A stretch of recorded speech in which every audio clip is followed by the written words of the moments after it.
Okay. Okay. Okay. Alrighty. Starting live. Okay. Okay, I'm back. Sorry about that. Um.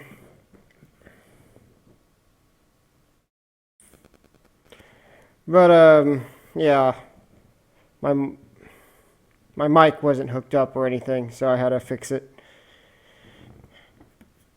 Hold on, I'll start the stream in a minute.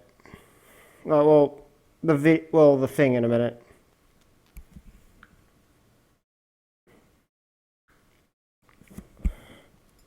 Feel free to talk in the chat if you guys want.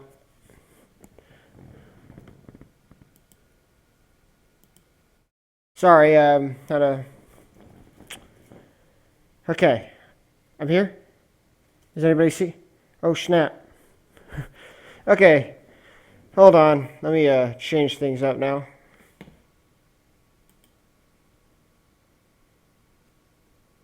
Okay, does everybody see me? Oh, hey, Oscar. Hello. Oh, hello, everybody. Powder Milk here, and welcome back to another Fallout Equestria live stream. So, sorry that a little awkward moment there. As I said, I lost control of my mic and had to restart it. But now I'm here, and we are back with Chapter 28 of Fallout Equestria, and I'm happy to start again. This chapter today is called Hour of the Wolf, and where we left off last chapter left me like really sad. Oh, be prepared for a lot of stuff today. Okay, I'll be prepared for that. Huh. After last chapter, I was really sad. I wanted to sit down and cry and everything, like all the things that happened. Um, oh boy, like all the death and destruction. Sorry, not Vault. Stable 2 was going out. Um,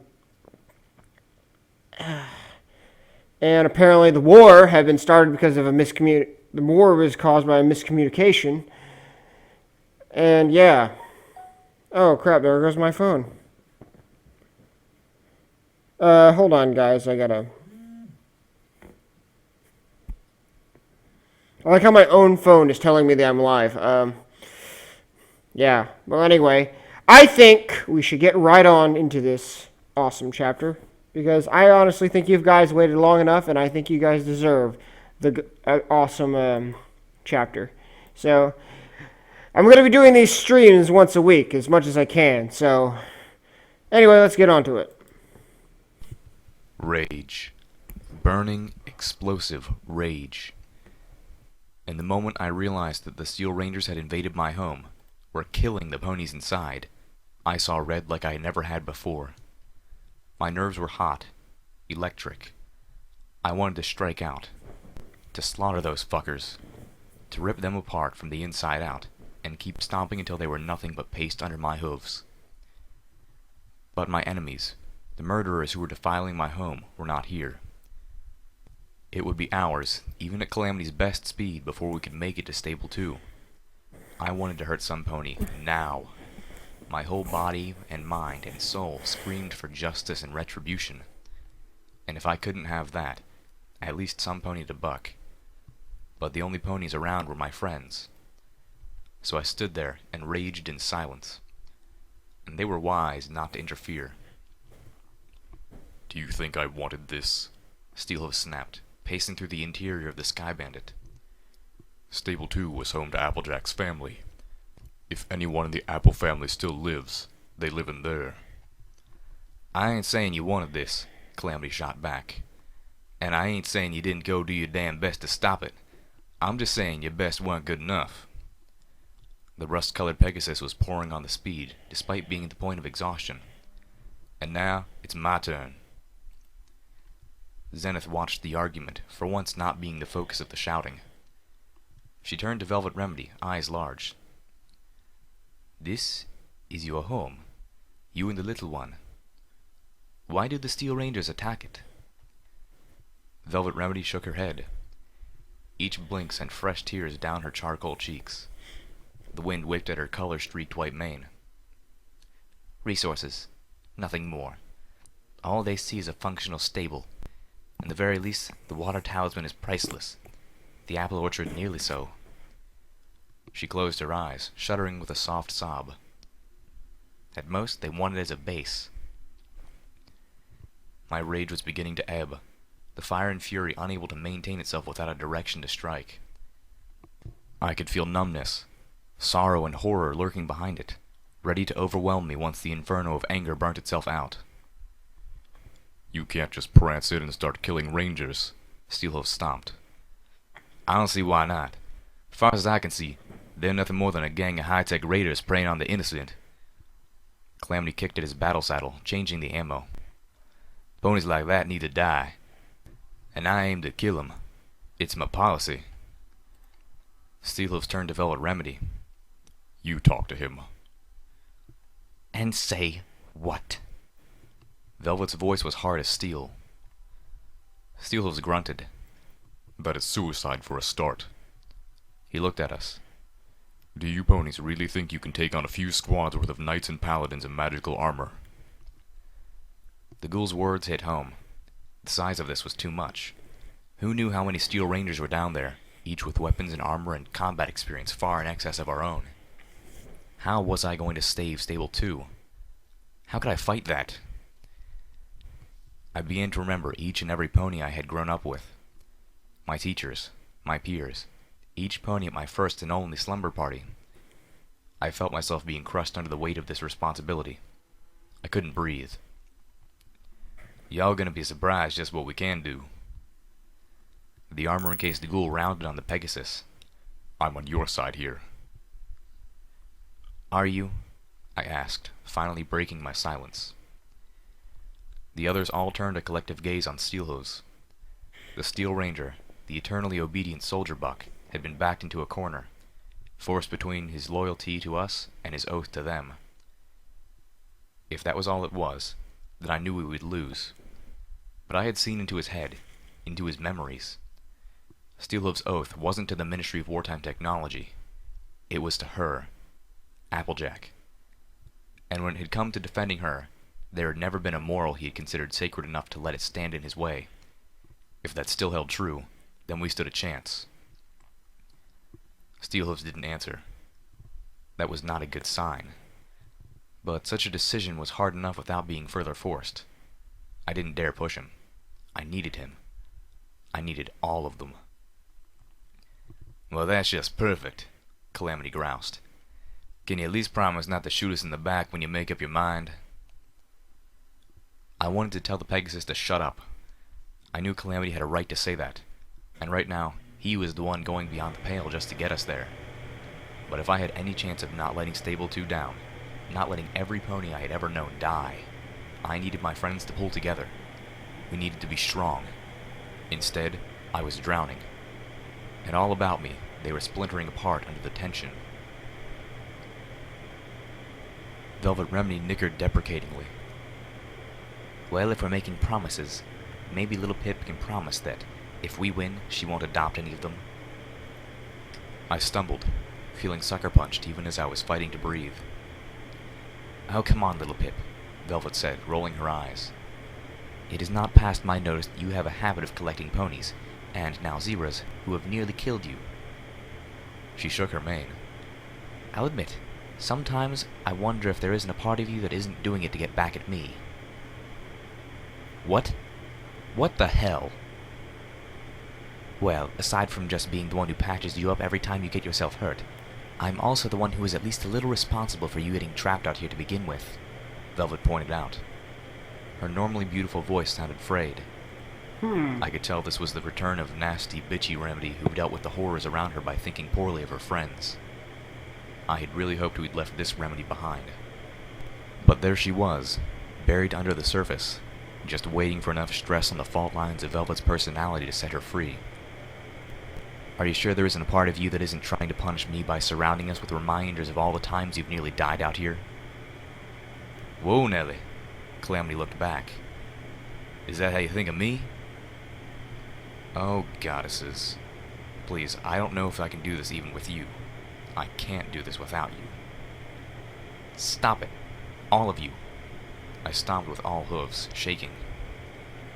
We can't tear apart now. Our home. My home. They need us. What good are we to them if we're already bleeding to death when we get there? Bits and shrews, Calamity exclaimed. You're right, little Pip. Oh, I'm sorry. As am I, Velvet Remedy said. The good Velvet was, at least for now, back again. I don't know what came over me. I guess I'm just not dealing with this well. There's a lot of shit happening all at once right now. Like, first you hear about all this shit going on at the stables. There's a conflict between them and the Rangers, which is also a link between Steel Ooze or Apple Snack. There's a lot of conflict right there. And then, all of a sudden, Velvet Remedy pulls this shit! I am far, like... I don't know how to feel right now. That's what I'm... I don't know if you guys noticed this, but... when I listen to a story, or read a story, or if I play a game, or watch an anime, I get so enticed into it. I feel personally connected to each of these characters, and I don't know how to react. Like, they make me want to go in there, smack them both in the face, and say, shut up and get along, you know? Like, I just want to be that person to help them. And that's why, how well this story is written. Like, K-Cat, if this ever became a novel, I'd be buying copies and trying to get your signature on this. Like, I would love a signed copy. Like, if this ever became, like, a legitimate novel that sold for millions and millions of copies, like, I'd read it all the time. I'd bring it with me every time I went on duty and stuff like that. That'd be awesome.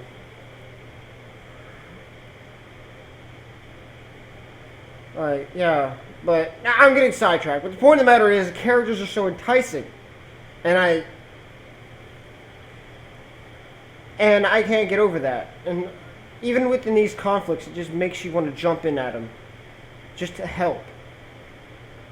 But you can't. And that's what's frustrating and makes you want to read more and find out what happens. And you're secretly hoping that things turn out okay, even if you don't think they will.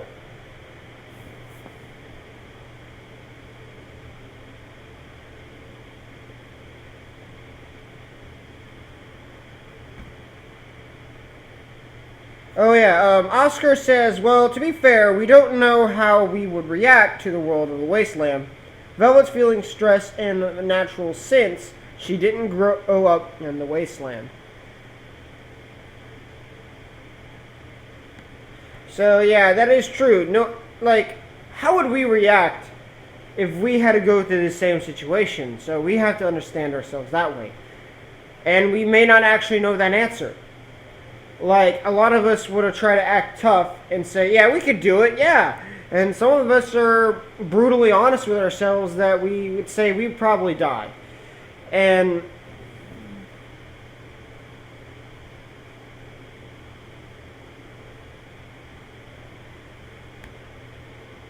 oh, there's an Indiegogo project making this into a story or into a professional audiobook. That sounds pretty cool. I would totally buy that audiobook. Okay, I'd buy that audiobook. I'd straight buy that audiobook.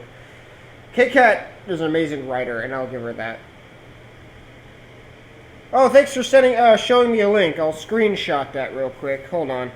I'm using my phone to get to read your guys' comments. And did I get the screenshot? Yeah, I got the screenshot. Okay. Well, anyway, I am done rambling for now. After all, this episode's gonna be around 2 hours or so. So, yeah. Let's get back into it. So, Steelhooves inquired, his voice calm as if the arguments had never happened. Do you have a plan? I felt the wind blow through my coat and mane, ruffling my utility barding under saddle packs and armor plating. I looked at each of them, suddenly feeling very small. My eyes fell to Velvet. This can't just be my decision.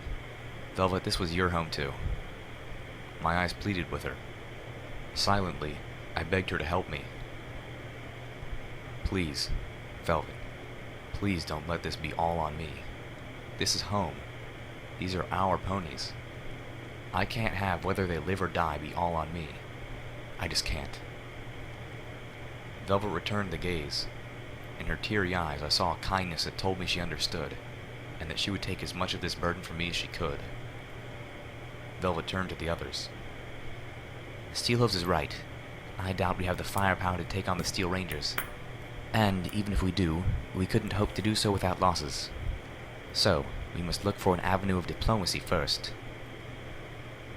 I nodded, weepingly thankful. Suddenly, I could breathe again. There was an odd orange glow on the horizon, like an angry dawn was approaching. But the glow was from the wrong direction, and there were many hours before the first hints of daylight. The sun and moon had gone wild, raising and setting by their own whims, but even those whims seemed to have a clockwork precision. What are we looking at? Fires, Calamity answered. That out there's the Everfree Forest. Looks like Red Eye's got the whole backside ablaze. Zenith queried. Do you think Red Eye's troops might be near Stable 2? Nah, not a chance, Calamity answered. Those fires over a day away. Wouldn't make no sense for him to be anywhere near Ponyville. I leaned against Velvet Remedy, using her soft body for physical support, drinking in the scent of her to calm myself. I was still trembling, trying to steady myself, fighting off waves of alternating rage and bleak sorrow. The stress was winding me up until I felt I would explode, or shatter. Velvet Remedy was allowing herself the distraction of staring at the firelit cloud cover in the distance. I remember when I first left Stable 2.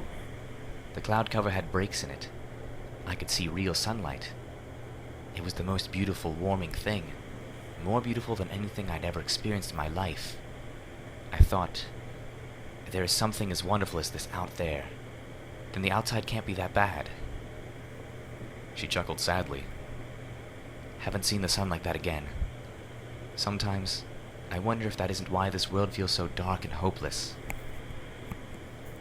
I remembered a similar break in the clouds, pouring the soft light of Luna's moon down upon Monterey Jack and me as we faced off on the Ponyville Bridge. It seemed like a lifetime ago.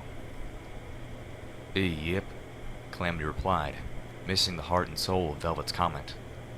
The Everfree Forest don't work properly. Pegasus have always had a tough time keeping the cloud cover over that place. It's like the clouds want to move, all on their own. Cloud curtain in the areas right up against it can get mighty patchworky sometimes. Steelhooves was staring in the other direction, his visor gazing out into the darkness. Finally, he admitted with a low rumble, I don't understand why Elder Blueberry Saber is doing this. I felt Velvet Remedy had covered that question fairly well earlier. Steelhooves let out a breath. This is far outside her territory. Elder Blueberry Saber is the elder for the Philadelphia contingent of the Steel Rangers. Stable 2 technically falls under the purview of my elder and the Manhattan contingent. Oh. They can't keep Philadelphia, I offered, feeling a fresh surge of fury as my thoughts touched on what must be happening every minute now. Red Eye keeps growing stronger. The Steel Rangers' position there is stagnant, if not weakening. I think Velvet's right about them needing a new base. The ghoul nodded inside his armor. Still, it should fall to Elder Cottage Cheese to take Stable 2. Cottage For him cheese. not to be there would be a considerable divergence from protocol, and to have two elders in the same place would be strategically unwise. In front, Calamity whinnied, letting all legs hang in the air and sticking out his tongue with an expression of disgust. Seriously now, your commanding officer's name is Cottage Cheese? Did his folks hate him or something? Steelhooves chuckled despite our dark situation. He does prefer to simply be called Cottage. I like That's Cottage actually- Cheese, I said in a very small voice. Hey, maybe your cottage cheese elder's pulling the same thing on Blueberry Saber that she pulled on Little Pip, Calamity suggested, Huh. sending her into that situation that he feels is a giant death trap. After all, don't you believe a bunch of rubbish about the Ministry of Awesome having black ops stables and nonsense like that? Well, maybe not complete nonsense. Wait, but are you rather trying to like say right. that all the Steel Rangers have food What do you mean names? by that, Which Little Pip? explains Poppy Seed. Crap. Calamity heard me. Well, I mean that I saw Rainbow Dash and Pinkie Pie setting up Zakora to be a double agent for Equestria. Rainbow Dash said Zakora trained under her Ministry of Awesome's best trainers, which made it sound like the MAW did that sort of thing a lot. I was met by stunned silence from everyone, except Firelight, who cooed curiously Velvet. I had been slightly worried that mentioning I had the memory orb of Rainbow Dash might lead to Calamity demanding a recollector. I didn't want my Dashite friend losing himself in the orb the same way Velvet often did with the Fluttershy orb. Zakora? Zenith asked, her exotic voice slow and cautious. Do you mean Zakora of Zakora's hut in the Everfree Forest? Whoops. Yeah. Turns out she was a friend of the Ministry Mayor's, and chose to... Was it really a good idea to tell Zenith that Zakora had gone undercover to betray the zebras? Zakora was a traitor, Steelhooves growled dangerously. She was selling weapons technology to the zebras. He took a step towards me. She tried to give them the damn gun that would punch through Steel Ranger armor. Oh boy. No. Not really. That was part of her... cover? No. That is not true, Steelhooves insisted adamantly. Fluttershy knew a zebra? Velvet Remedy's voice asked. At least that revelation, thank the goddesses, probably didn't lead down dangerous paths. Little Pip, maybe you ought to be explaining some of these memory orbs y'all been looking at. I groaned. Even staying away from personal memories like Steelhooves memory orbs, or dangerous ones like anything involving Fluttershy and the damn megaspells, this would take a while. Part of me was thankful for the distraction. We still had a few hours to go. Okay, before we get on to this explanation she's about to give, or if they're going to mention or anything, they're probably just going to skip over the explanation, and make it where everyone understands. But I want to get on to this. You got to remember that she hasn't been sharing this particular information with anybody. She's been keeping it to herself. But she knows a lot now, understanding the ministries and what they were planning. She's trying, basically, as the story goes, we're starting to learn more about the past and the present at the same time. It's kind of like one of those jumping back and forth stories where it's taking you, where you're in the present and you end up, you learning different sections of the past. They're out of order and you're trying to get them all pieced and pieced together and trying to learn a timeline here. It's kind of like playing Zelda games, or anything like that. What's another good example of this? Yeah, it's also like putting the pieces together of all the Mario games. Yeah, because you got to understand that, yeah, the Mario games are really out of order in timelines. So anyway, let's get back into the stories. Burning Hoof means what? That's what she said. I was still as overwhelmed by that as when I had lived it. I'm still wrapping my mind about Fluttershy hitting on Applejack, Velvet chuckled with amusement. Even if it was for a good cause. Her eyes twinkled as she looked at me. I hung my head. I had some torment coming my way after the barn door slip-up, and I suddenly felt sure Velvet Remedy was drawing a whole new level of inspiration from the Yellow Pegasus. As if to confirm my suspicion, Zenith leaned close and intoned, "You are doomed." Steelhooves had remained abnormally silent, even for the taciturn ghoul, ever since I explained the first memory. At first, I thought that the revelation about Zakora had affected him, or perhaps the confirmation of his theories about the Ministry of Awesome. With time, I grew to suspect that neither was the case. Rather, I suspected that while we were distracting ourselves from the conflict that awaited us in Stable 2, Steelhills was plunged deep within his own turmoil, and was working through it as best as he could before the moment of choice arrived. In a way, he was stronger than we were. Or, at least, than I was. The sound of rapid-fire pops floated up to us on the wind. We were approaching Ponyville. Sweet Apple Acres was still a good bit away, but in the stillness of the wasteland, the night air carried the sounds of battle great distances. Velvet Remedy whimpered. That's a lot of gunfire. Grenade machine guns, Steelhooves noted. Like mine. Several of them. I felt myself trembling as my imagination insisted on conjuring images of what might be happening. They wouldn't be using that sort of weaponry inside the stable, would they? And, if not, what were they doing? Suddenly, I pictured all the ponies of Stable 2 marched out into the nearest field of poisoned apple trees, lined up, and fired upon with grenades just for the cruel pleasure of seeing their bodies torn violently apart. Crap. I let out a low moan, tears in my eyes. I tried to banish the image. Surely even these monsters wouldn't be so vicious, so cruel. These were Steelhooves' brethren, not raiders, right? Monsters, Velvet Remedy hissed next to me. I think you're right, Calamity agreed, making me cringe. Please no. This can't be what I'm thinking. It just can't. Red Eye's fires are driving a whole mess of things towards Ponyville.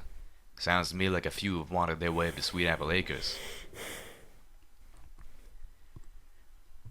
It was the deepest part of the night. There was a name for it that I couldn't remember.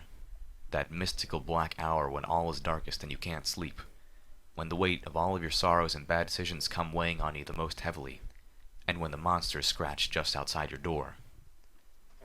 Velvet Remedy got up and started rummaging through the supplies we had stored in the back of the Sky Bandit. All those things we were keeping for trade, or had intended to stash back at Junction R7 but didn't want to burden our saddlebags with. Including every weapon Calamity had been able to strip from the pony Stern had brought with her to attack my friends at the Philadelphia Tower. I began to reload my weapons. My choices were limited. Little Macintosh was powerful enough to probably punch through a Steel Ranger's armor if I could hit a weak spot, and I had a single clip of armor-piercing bullets for my sniper rifle. Only my Zebra rifle had sufficient armor-piercing rounds, thanks to both the convoy Calamity I had looted outside of Philadelphia, and some additional ammo he had liberated from Stern's slavers. I floated the Zebra rifle in front of me, looking at it. My rage was beginning to boil again, pushing away the numbing pain. For once tonight, I put up a wall against it, trying to remain at least partially rational, not letting these feelings overwhelm me. Did I really want to use the Zebra rifle against the Steel Rangers? On one hoof, these were my enemies and they deserved what they were going to get, and the rifle was probably the best weapon I had for putting a mess of them down. But the Zebra rifle's enchantment. The bullets would do more than just punch through the armor. I'd seen what happens to a pony who is set on fire inside a suit of armor, and the memory still horrified me. Was I really ready to go spike on these ponies? What is that you're wearing? Zenith gasped. Velvet Remedy responded gracefully. We are going into battle against truly dangerous opponents. How foolish would I be not to go in wearing armor? And this is the best armor I possess. It's the Zebra armor, isn't Velvet it? Remedy was, of course, wearing the Zebra Legionnaire armor. Unless, of course, you would wish to wear it, Velvet said kindly. I think you have more of a claim to it than I do. Zenith considered that a moment, glancing towards Steelhooves. No, Equestria is my home. Ah, horse apples, Calamity muttered to himself, wincing. Then, speaking up. Velvet, Little Pip, I've got a request, and feel free to say no. I know it's asking a lot, I have no right to ask. He paused a moment, then pushed forward. But if we're gearing up for a big fight, then I've got some stuff stashed not far from here that might help. Only at about 15 minutes to our flight, I promise. But that's 15 minutes them Rangers could be killing your kin. I was already feeling each second drop away with blood. 15 minutes more, when we'd already taken so long. I couldn't bear the thought. No, I said firmly. We can't give them a minute more, much less 15. I took a deep breath. But if you think it'll help, then drop us off at the stable door and go. You can meet us back. No, Velvet interrupted. Splitting up is a bad idea. I don't want Calamity wandering the stable alone trying to find us. We all go in together. She was right. My suggestion was a bad one. Calamity, go ahead, she continued. We've taken hours to get here. If 15 minutes more is really going to make that much of a difference, we've already lost. I know you wouldn't even bring this up if you didn't really think it would help. And anything that helps us get through this alive is worth 15 minutes. Calamity extended his wings, changing course. Sweet Apple Acres was now looming into view, the rolling hills of feeble trees bearing poisoned fruit, the old barn still standing, surprisingly intact. You won't be able to use the barn until next spring. I suddenly imagined that Apple Bloom had torn the original barn down while they excavated for Stable 2, then rebuilt it afterwards. When Stable-Tech builds something, they build it to last. I could see sparkling lights in the air, like part of the night sky had descended through the clouds and landed in the middle of the farm. A swarm of evil stars. The pinpoint lights of muzzle flashes danced across the ground all around it. Zenith drew a sharp breath. No! What is it? The zebra's eyes were wide with horror. Star spawn. What the Steel Rangers fought was a horror out of zebra legends. A creature from beyond the moon, unleashed upon the world eons ago as a gift from the stars. The creature was massive and completely invisible, save for the surging, living constellation of lights that seemed to float around and inside of it. I brought up my eyes forward sparkle, but while the compass burst with lights for the ponies on the ground, most of which were a hostile red, my pit-buck couldn't lock on to the entity they were fighting at all. As far as it was concerned, nothing was there. Gunfire from the Ursa Major! Rangers poured into the It's thin air, Ursa Major! and the starry air attacked back, crushing them or sending them flying. Rockets exploded, bathing parts of the creature in fire long enough to get glimpses of its shape. I felt only mildly reassured that its structure seemed at least vaguely pony-like, with a head, body, and 4 legs. An eldritch roar blasted across the cloud-shrouded heavens. An Ursa Major! Oh my god! This is classic! My first instinct was to try and help. Hold on. Before we continue... I wanted to run to their aid. No, pause. It actually took a moment for me to remember that... Okay, before we continue... Oh god, guys, I loved how they described it, too, before you even knew what it was. Like, I love it. The stars and how you couldn't see it. That'd be a better description of a monster I've ever seen, an Ursa Major. Like, because in the show, you can tell that it was an Ursa Major. But in this situation, you can't even see it but the stars. And that's a lot to say. Like, what if you had to fight something like that? What if you actually had to fight something you couldn't see but the stars that were within it? Basically, you'd be seeing a giant Big Dipper inside of its body. God.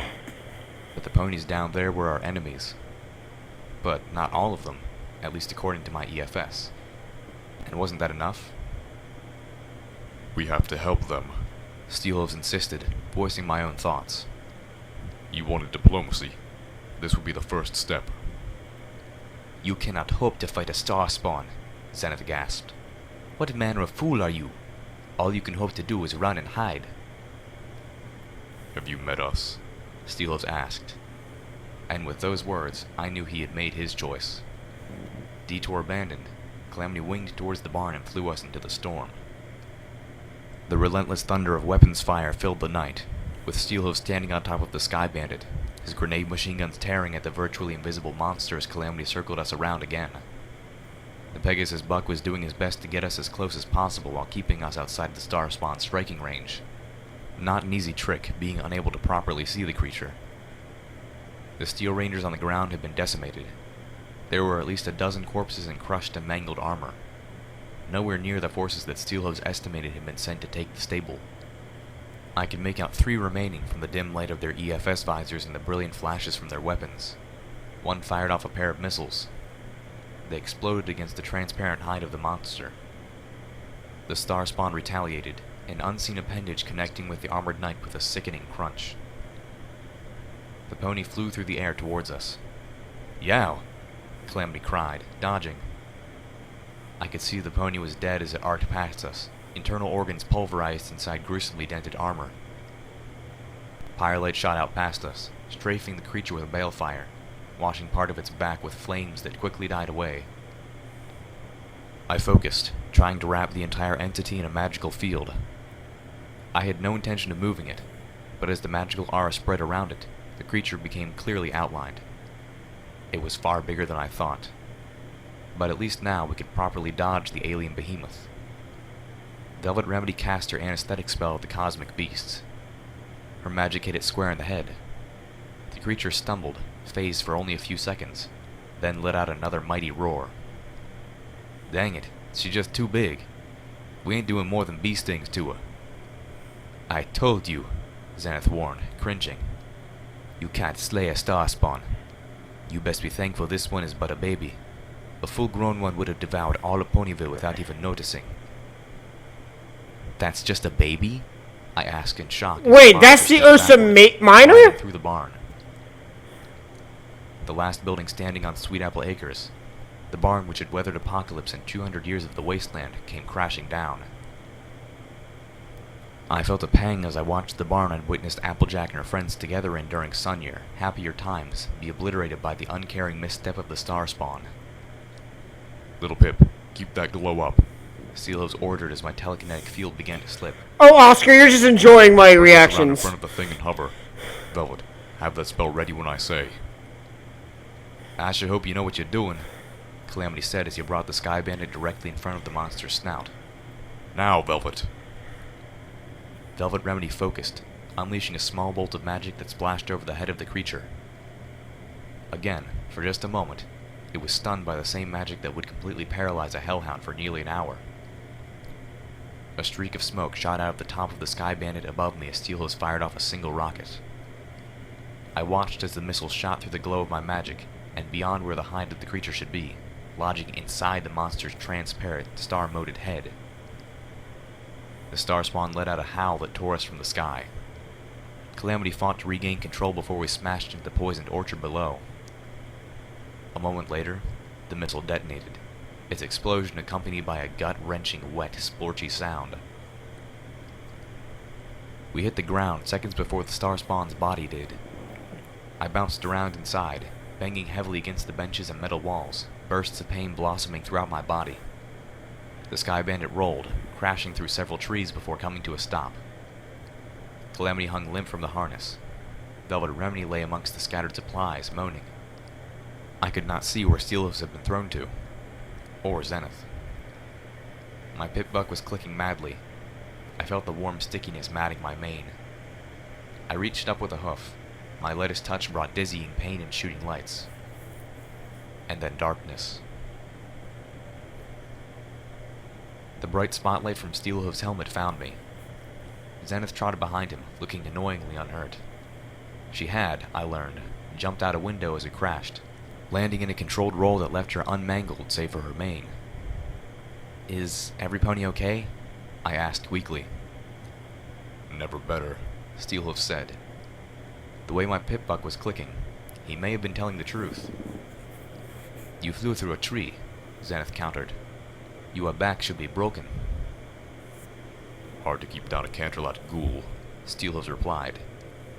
I got the feeling he enjoyed the way she gasped in near horror, stepping quickly away from him. "That's us," I smiled weakly. "Full of surprises." I looked to Steelhooves. "How did you kill the Starspawn? That was amazing." "I'd seen an Ursa once before, back in the war," Steelhooves replied. "From your outline, looked like the monsters they turned into weren't too physically different.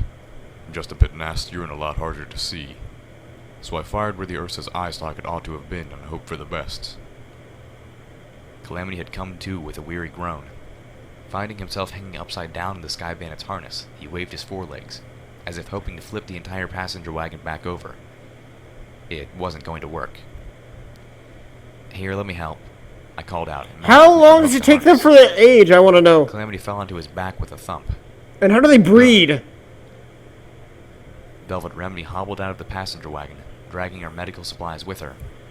Oh god, I just had a Realized we had sudden... probably scattered our belongings across 100 yards of irradiated chrome. I just had a sudden thought. What if you fought creatures like that in the video games? Because I do know that Fallout 4 has those ultra forms of mutants. Like you can find the zombies, the death claws, which are the hardest to kill, as far as I know. Like death claws are hard to fucking kill. Like I do know in Fallout 4, you have a goal to kill one with your Gatling gun. Excuse me.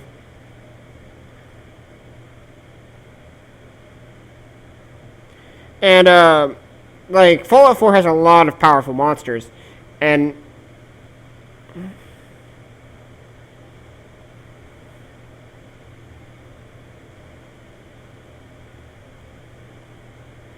I'm just curious, how the fuck do you manage to kill something like that in Fallout?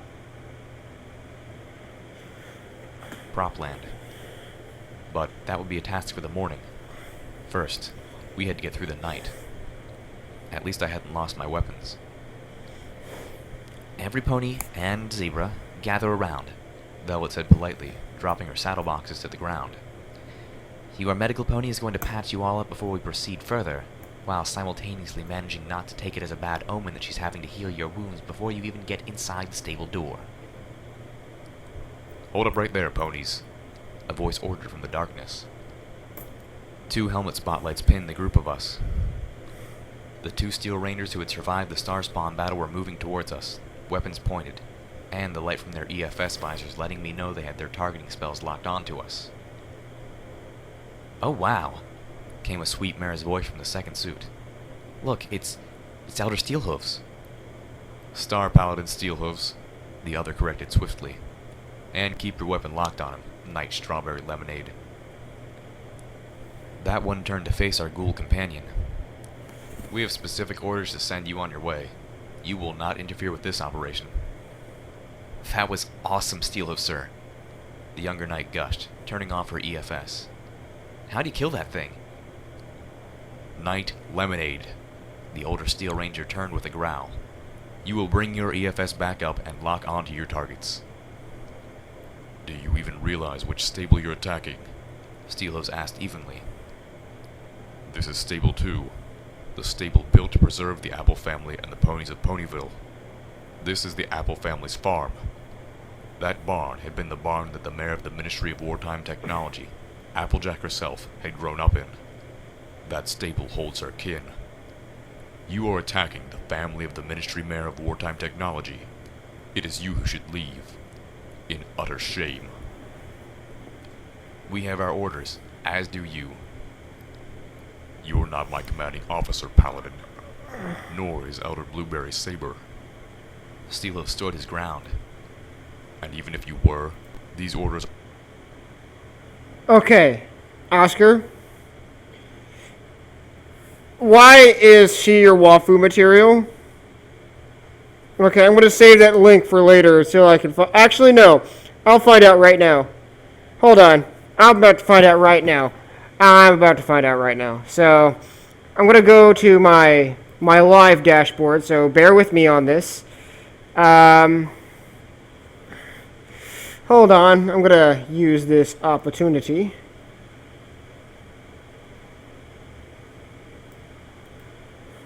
to copy this link and go here. Hold on. Just bear with me.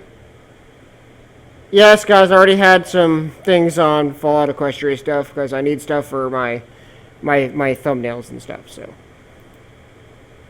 Boom. Just boom. Boom. What do you mean, no? Unless I'm missing something here.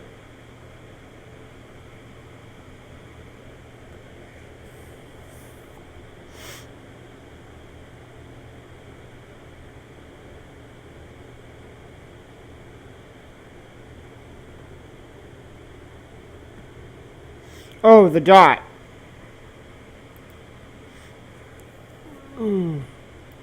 Hold on.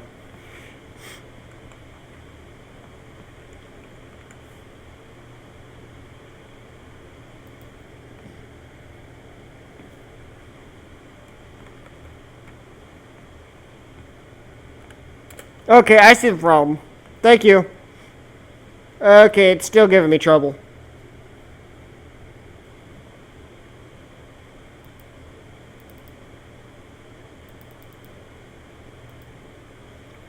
You know what? I'm gonna put it right here. Hold on, guys. Paste. I'm gonna see every dot in here and just replace it.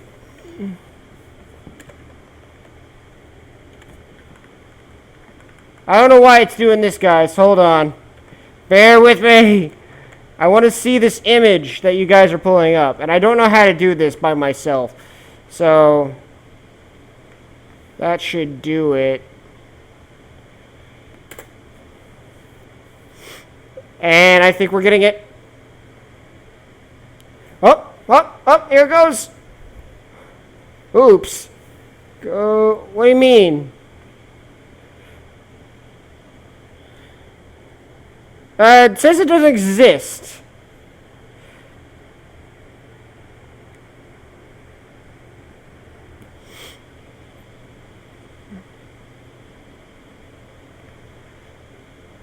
Maybe, just go like this.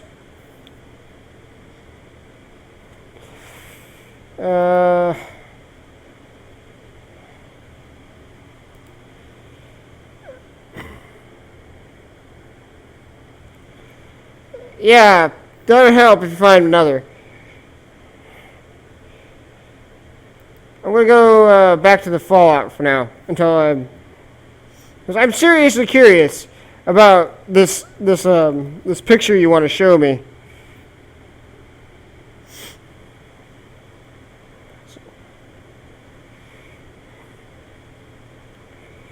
So, actually, in fact, I'll put this over here, right here. Oh, okay. So, hold on, bear with me. Okay, I'm gonna find your comment. Ah, stupid! Sorry. My live stream is being stupid. I'm having a weak stream. So, copy.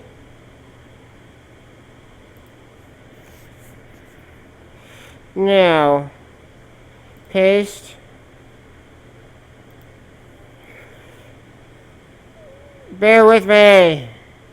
So I need to replace all the dots.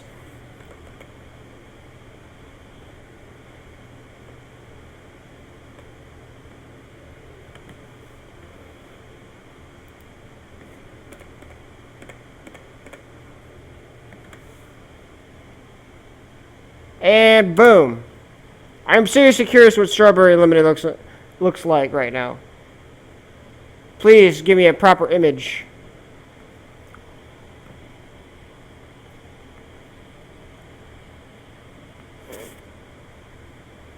Sorry, it just keeps showing what cannot found. Is it possible you could post a picture of it? I would try to. I would totally accept that if you can, but I can't seem to get it up here. I'm sorry. I'm trying. Well, anyway, I'm gonna try to get up here with the thing here. So, sorry, we're wasting time. Are wrong. This operation is a disgrace, and any pony involved in it does not deserve the title of Steel Ranger. The orders I'm giving you come from Elder Cottage Cheese himself. You are to leave at once, and take your tribal friends with you. The paladin turned to the knight once, and you bring up your eyes forward, Sparkle, and lock on target. That is an order. Sir? Knight Strawberry Lemonade faltered. Star Paladin Steelhooves is right. You want me to Google that? Or you want me to Google strawberry lemonade? I like how we're just really focusing on this one pony. Strawberry lemonade.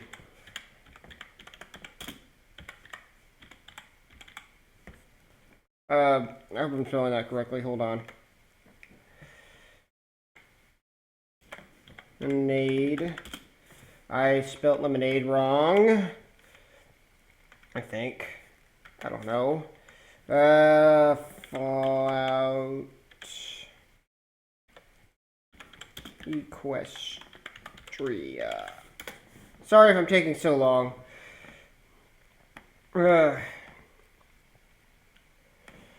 Okay. We're getting some images. We're trying to bear with my slow ass internet. Images. Hold on.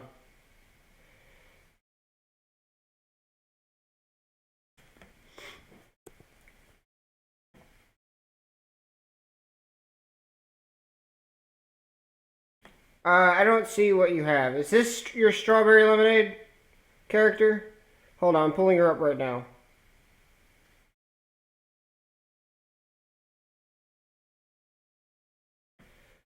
Uh, it's not pulling up properly. Hold on.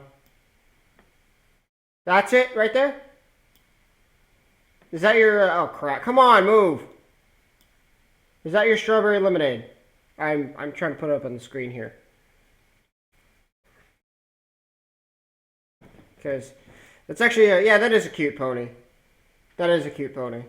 But kind of the Steel Ranger armor kind of throw... like, if she put that on, you would never known what she would look like. Just imagining the helmet on her body, and it would just throw off the cute look of strawberry lemonade.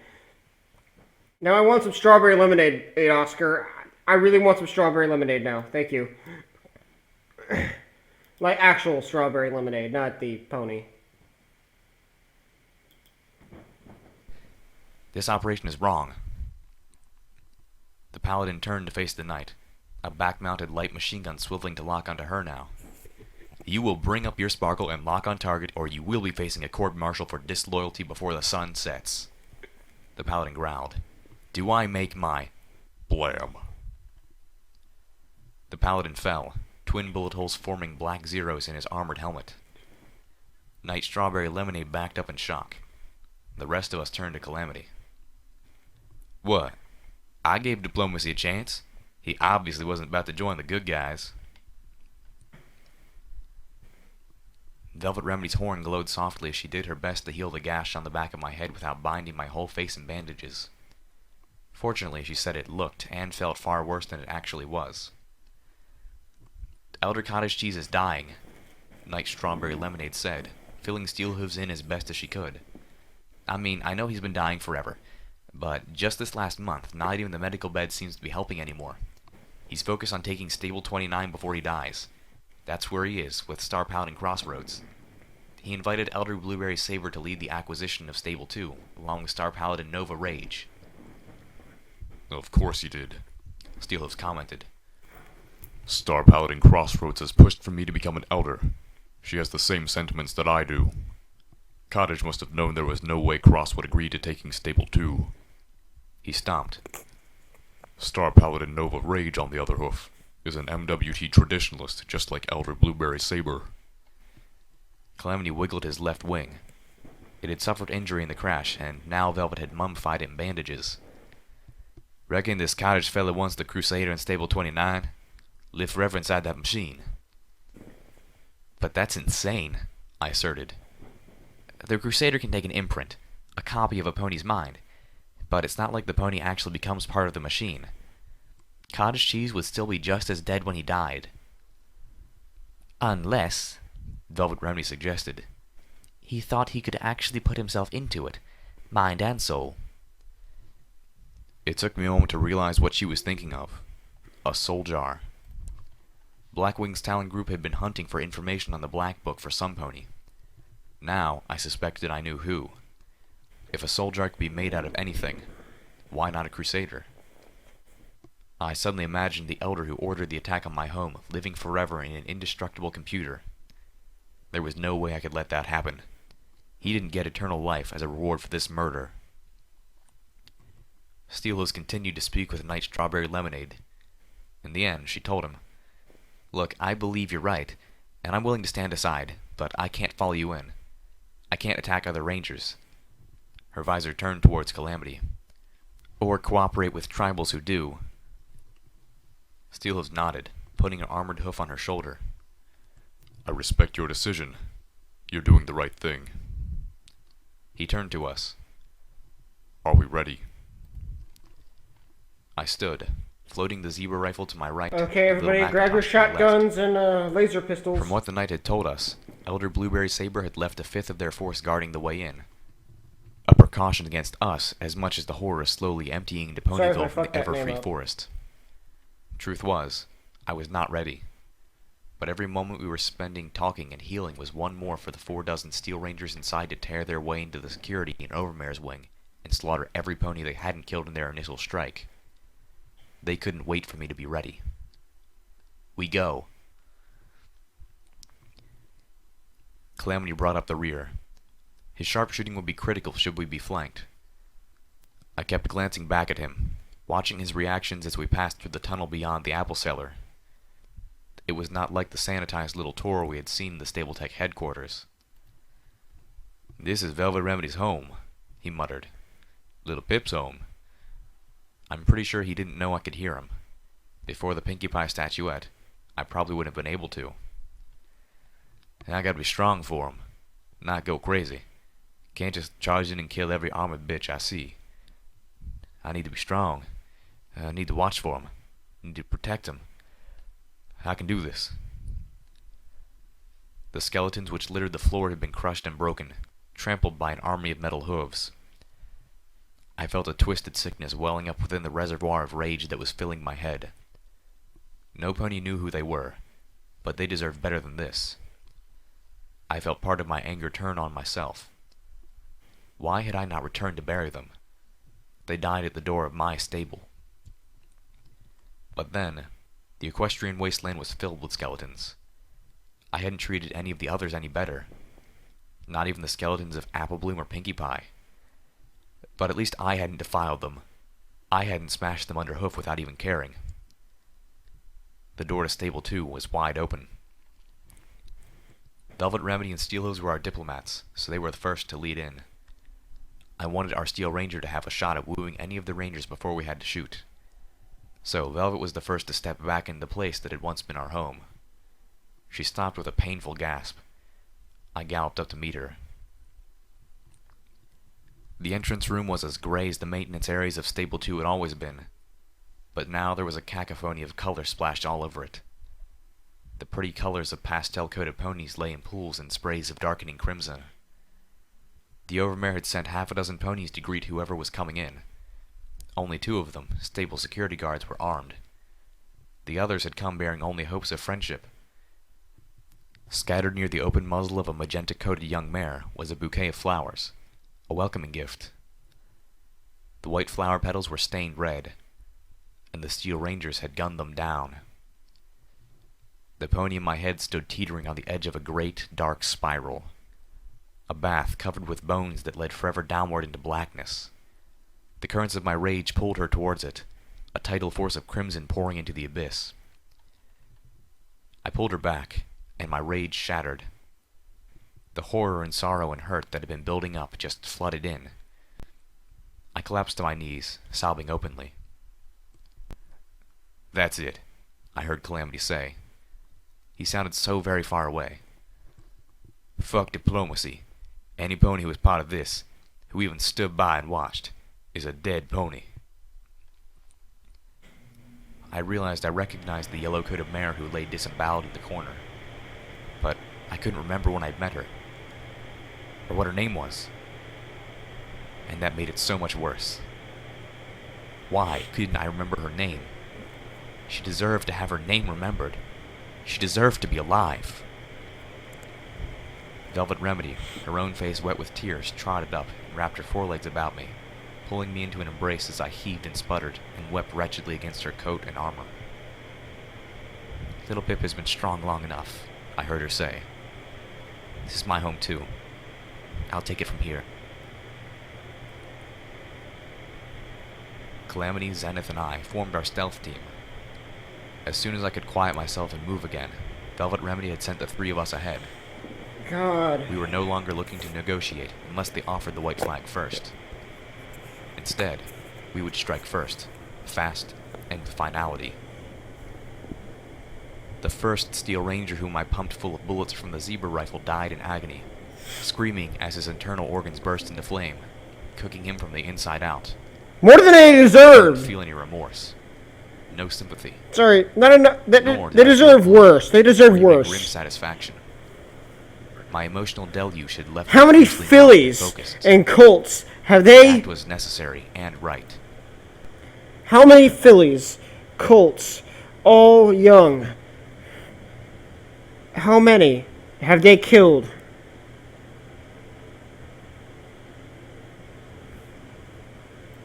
And beyond that had no more emotional impact than brushing my teeth. I no longer even felt a twinge of revulsion for what Spike had done defending his own home. We passed by more dead ponies in every hallway. Excuse me. The Steel Ranger's attack had been brutal, but there were not nearly the number of dead that I would have expected.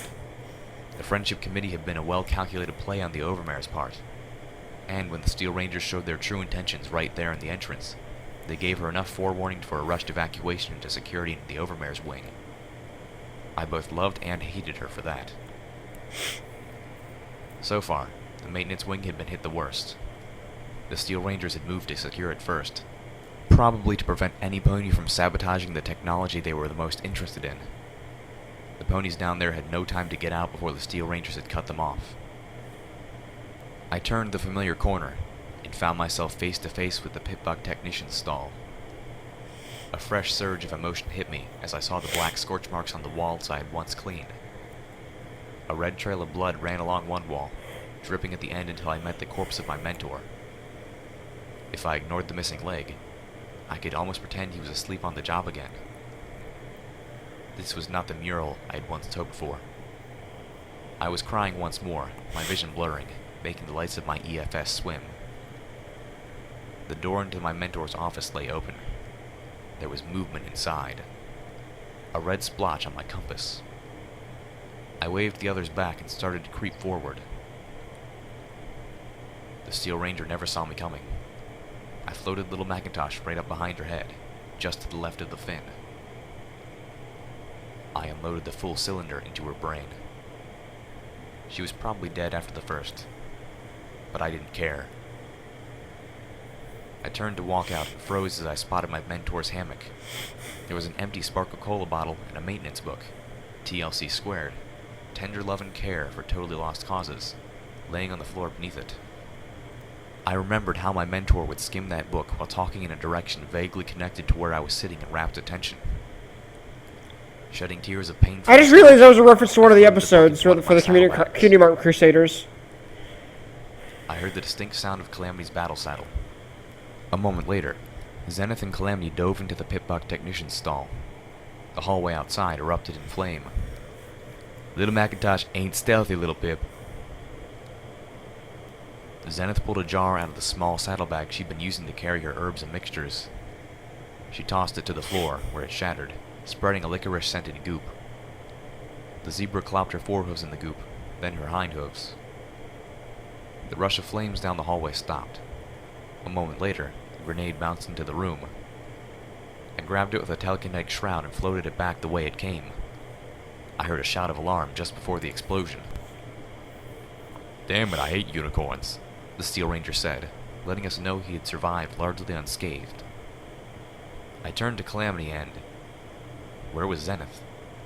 I looked around, then up.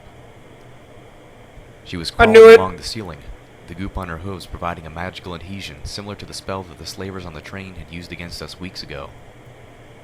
She crept up to the doorway of the stall and peeked out, looking both ways before slipping back and mouthing to. With small nods of her head, she indicated where, giving Calamity the same information my EFS was giving me. I reloaded little Macintosh. Then she snuck out, keeping flat to the ceiling, silent as a ghost. Calamity waited until the moment she dropped onto one of the Steel Rangers, then rolled out, facing the other and fired a single double shot. I charged out, swinging little Macintosh around as I kicked on my targeting spell. But Zenith had already crippled the other pony, her hoof strikes resonating through armor to pulverize internal organs. I let my jaw drop a little as she finished them off. Fallen Kaisar style scared the crap out of me. As we swept further into maintenance, we started seeing glowing piles of green residue, or pink ash. All that remained of ponies killed with magical energy weapons, scattered amongst the massacred ponies of Stable 2. Calamity found that disturbing. My EFS told me there were 4 Steel Rangers around the next corner, near the door to the generator room. I relayed this to the others. "I'll take him," Calamity said, starting to move forward. But I put a hoof on his shoulder and shook my head. Calamity frowned. He didn't want to back off, but he did so anyway. The Pegasus and Zebra held position as I galloped silently back to where Velvet Remedy and Steelhooves were waiting. A moment later, Steelhooves trotted past Zenith and Calamity and rounded the corner. His missile rack was open, his weapons primed. I am Star Paladin Steelhooves. I am declaring an end to this travesty of an operation. We do not assault the stable of the mayor of our own ministry. And we do not slaughter innocents when she was dedicated to protecting ponies. His voice rumbled with command. You have 2 options. Side with me and stand by your oath to the principles of our ministry's mayor. Or side with Elder Blueberry Saber and Star Paladin Nova Rage and be gunned down. "Then you admit you're a traitor," one of them called back. "You stand down and submit to arrest." Wrong answer. Steelhose fired everything he had into the hallway, which was torn apart in a blaze of light, heat, and shrapnel. I don't think I'm going to be able to wear this armor anymore, he said, stepping back around to where we were waiting, his armor smoking and peppered with red-hot shrapnel. which is a problem, since I can't take it off. "Honestly," Calamity said with a grin, "you never looked finer." Zenith slipped through the back door of the Stable 2 saloon. I followed close behind, getting a surprisingly pleasant eyeful of the zebra mare's hindquarters. I found myself cursing the slavers who had scarred it so. The back of the saloon was a darkened kitchen. I can't tell if that was a pervy Darkened being until pervy, twilight flew in and or lit that one was of the just... pots sitting on a stove. I know this is unrelated, but, you know, Little Pip has a habit of looking at females' asses. Just saying.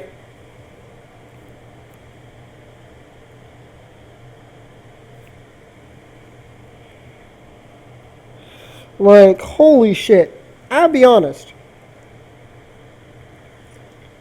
So, I don't know if Pip was making a reference that Zenith looks sexy and she cursed the guys for naming it, or the fact she's just feeling sorry for Zenith. I'm gonna be honest.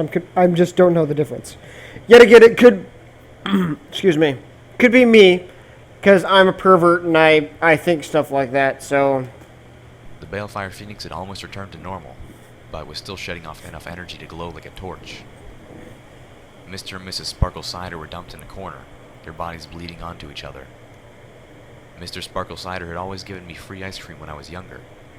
Well, until he caught me lockpicking his wine cabinet. His wife was one of my mother's friends. Mrs. Sparkle Cider's hindhoof was caught on the door of the walk-in freezer, propping it open. All the ice cream inside was slowly melting, swirling in pools of the sherbet on the floor. I felt an uncontrollable rage sweep over the numbness. My heart was pounding in my breast. "It's clear," Zenith whispered, looking out into the saloon itself. I passed the message back. A minute later, I crouched in position at the door, loading the last of my bullets for Little Macintosh. The magical bullets. Calamity and Zenith remained in the kitchen, taking their turn as a rear guard. Steelhoof stood in the saloon, looking out of place amongst the rich pseudo-wood decor. Velvet Remedy, however, moved with purpose, almost gliding up the raised stage, the magic of her horn playing against the terminal and soundboards. Velvet Remedy had a plan. A moment later, she strode to the edge of the stage, looking down at Steelhooves. My mind flashed back to sneaking into the saloon, an underage Blankflank, hiding in the back of the crowd and watching as nearly adult Velvet Remedy performed. Her music moved my soul, and often it was agony not to dance. "Ready," she said, and her horn flared. Attention, Steel Rangers. Steelhooves began. His voice boomed throughout all of the stable. Velvet Remedy had commandeered the public address system. This is Steelhooves, founding member and eldest living of the Steel Rangers, Star Paladin of the Manhattan contingent. I call on you to stop and consider your oath. Consider where you are and what you're doing. Do your loyalties lie with Applejack, the mayor of the Ministry of Wartime Technology, the creator of the Steel Ranger armor, and the mare who by her own hooves, the sweat of her brow, and the honesty of her heart forged the Steel Rangers? Or is your oath to the fearful, greedy ponies who abandoned all that she stood for, turning us into little more than technology raiders, hoarding toys from the past because they have forgotten that it is virtue, not trinkets, that make a pony great? Ponies who now turn their eyes on Applejack's own home, commanding that you slaughter her family for their greed. These orders, this operation, would be an abomination in the eyes of our ministry's mayor. Applejack was put in charge of the Ministry of Wartime Technology because she was the bearer of one of the elements of harmony, and the rule of Equestria recognized the caliber of that. Do you think it was by the virtue in her soul or the jewelry on her neck that made Applejack a bearer? Today, you must choose with whom your oath lies. Surrender this ignominious goal and join by my side, reaffirming your oath to the protection of the citizens of Equestria, just as Applejack dedicated her life to.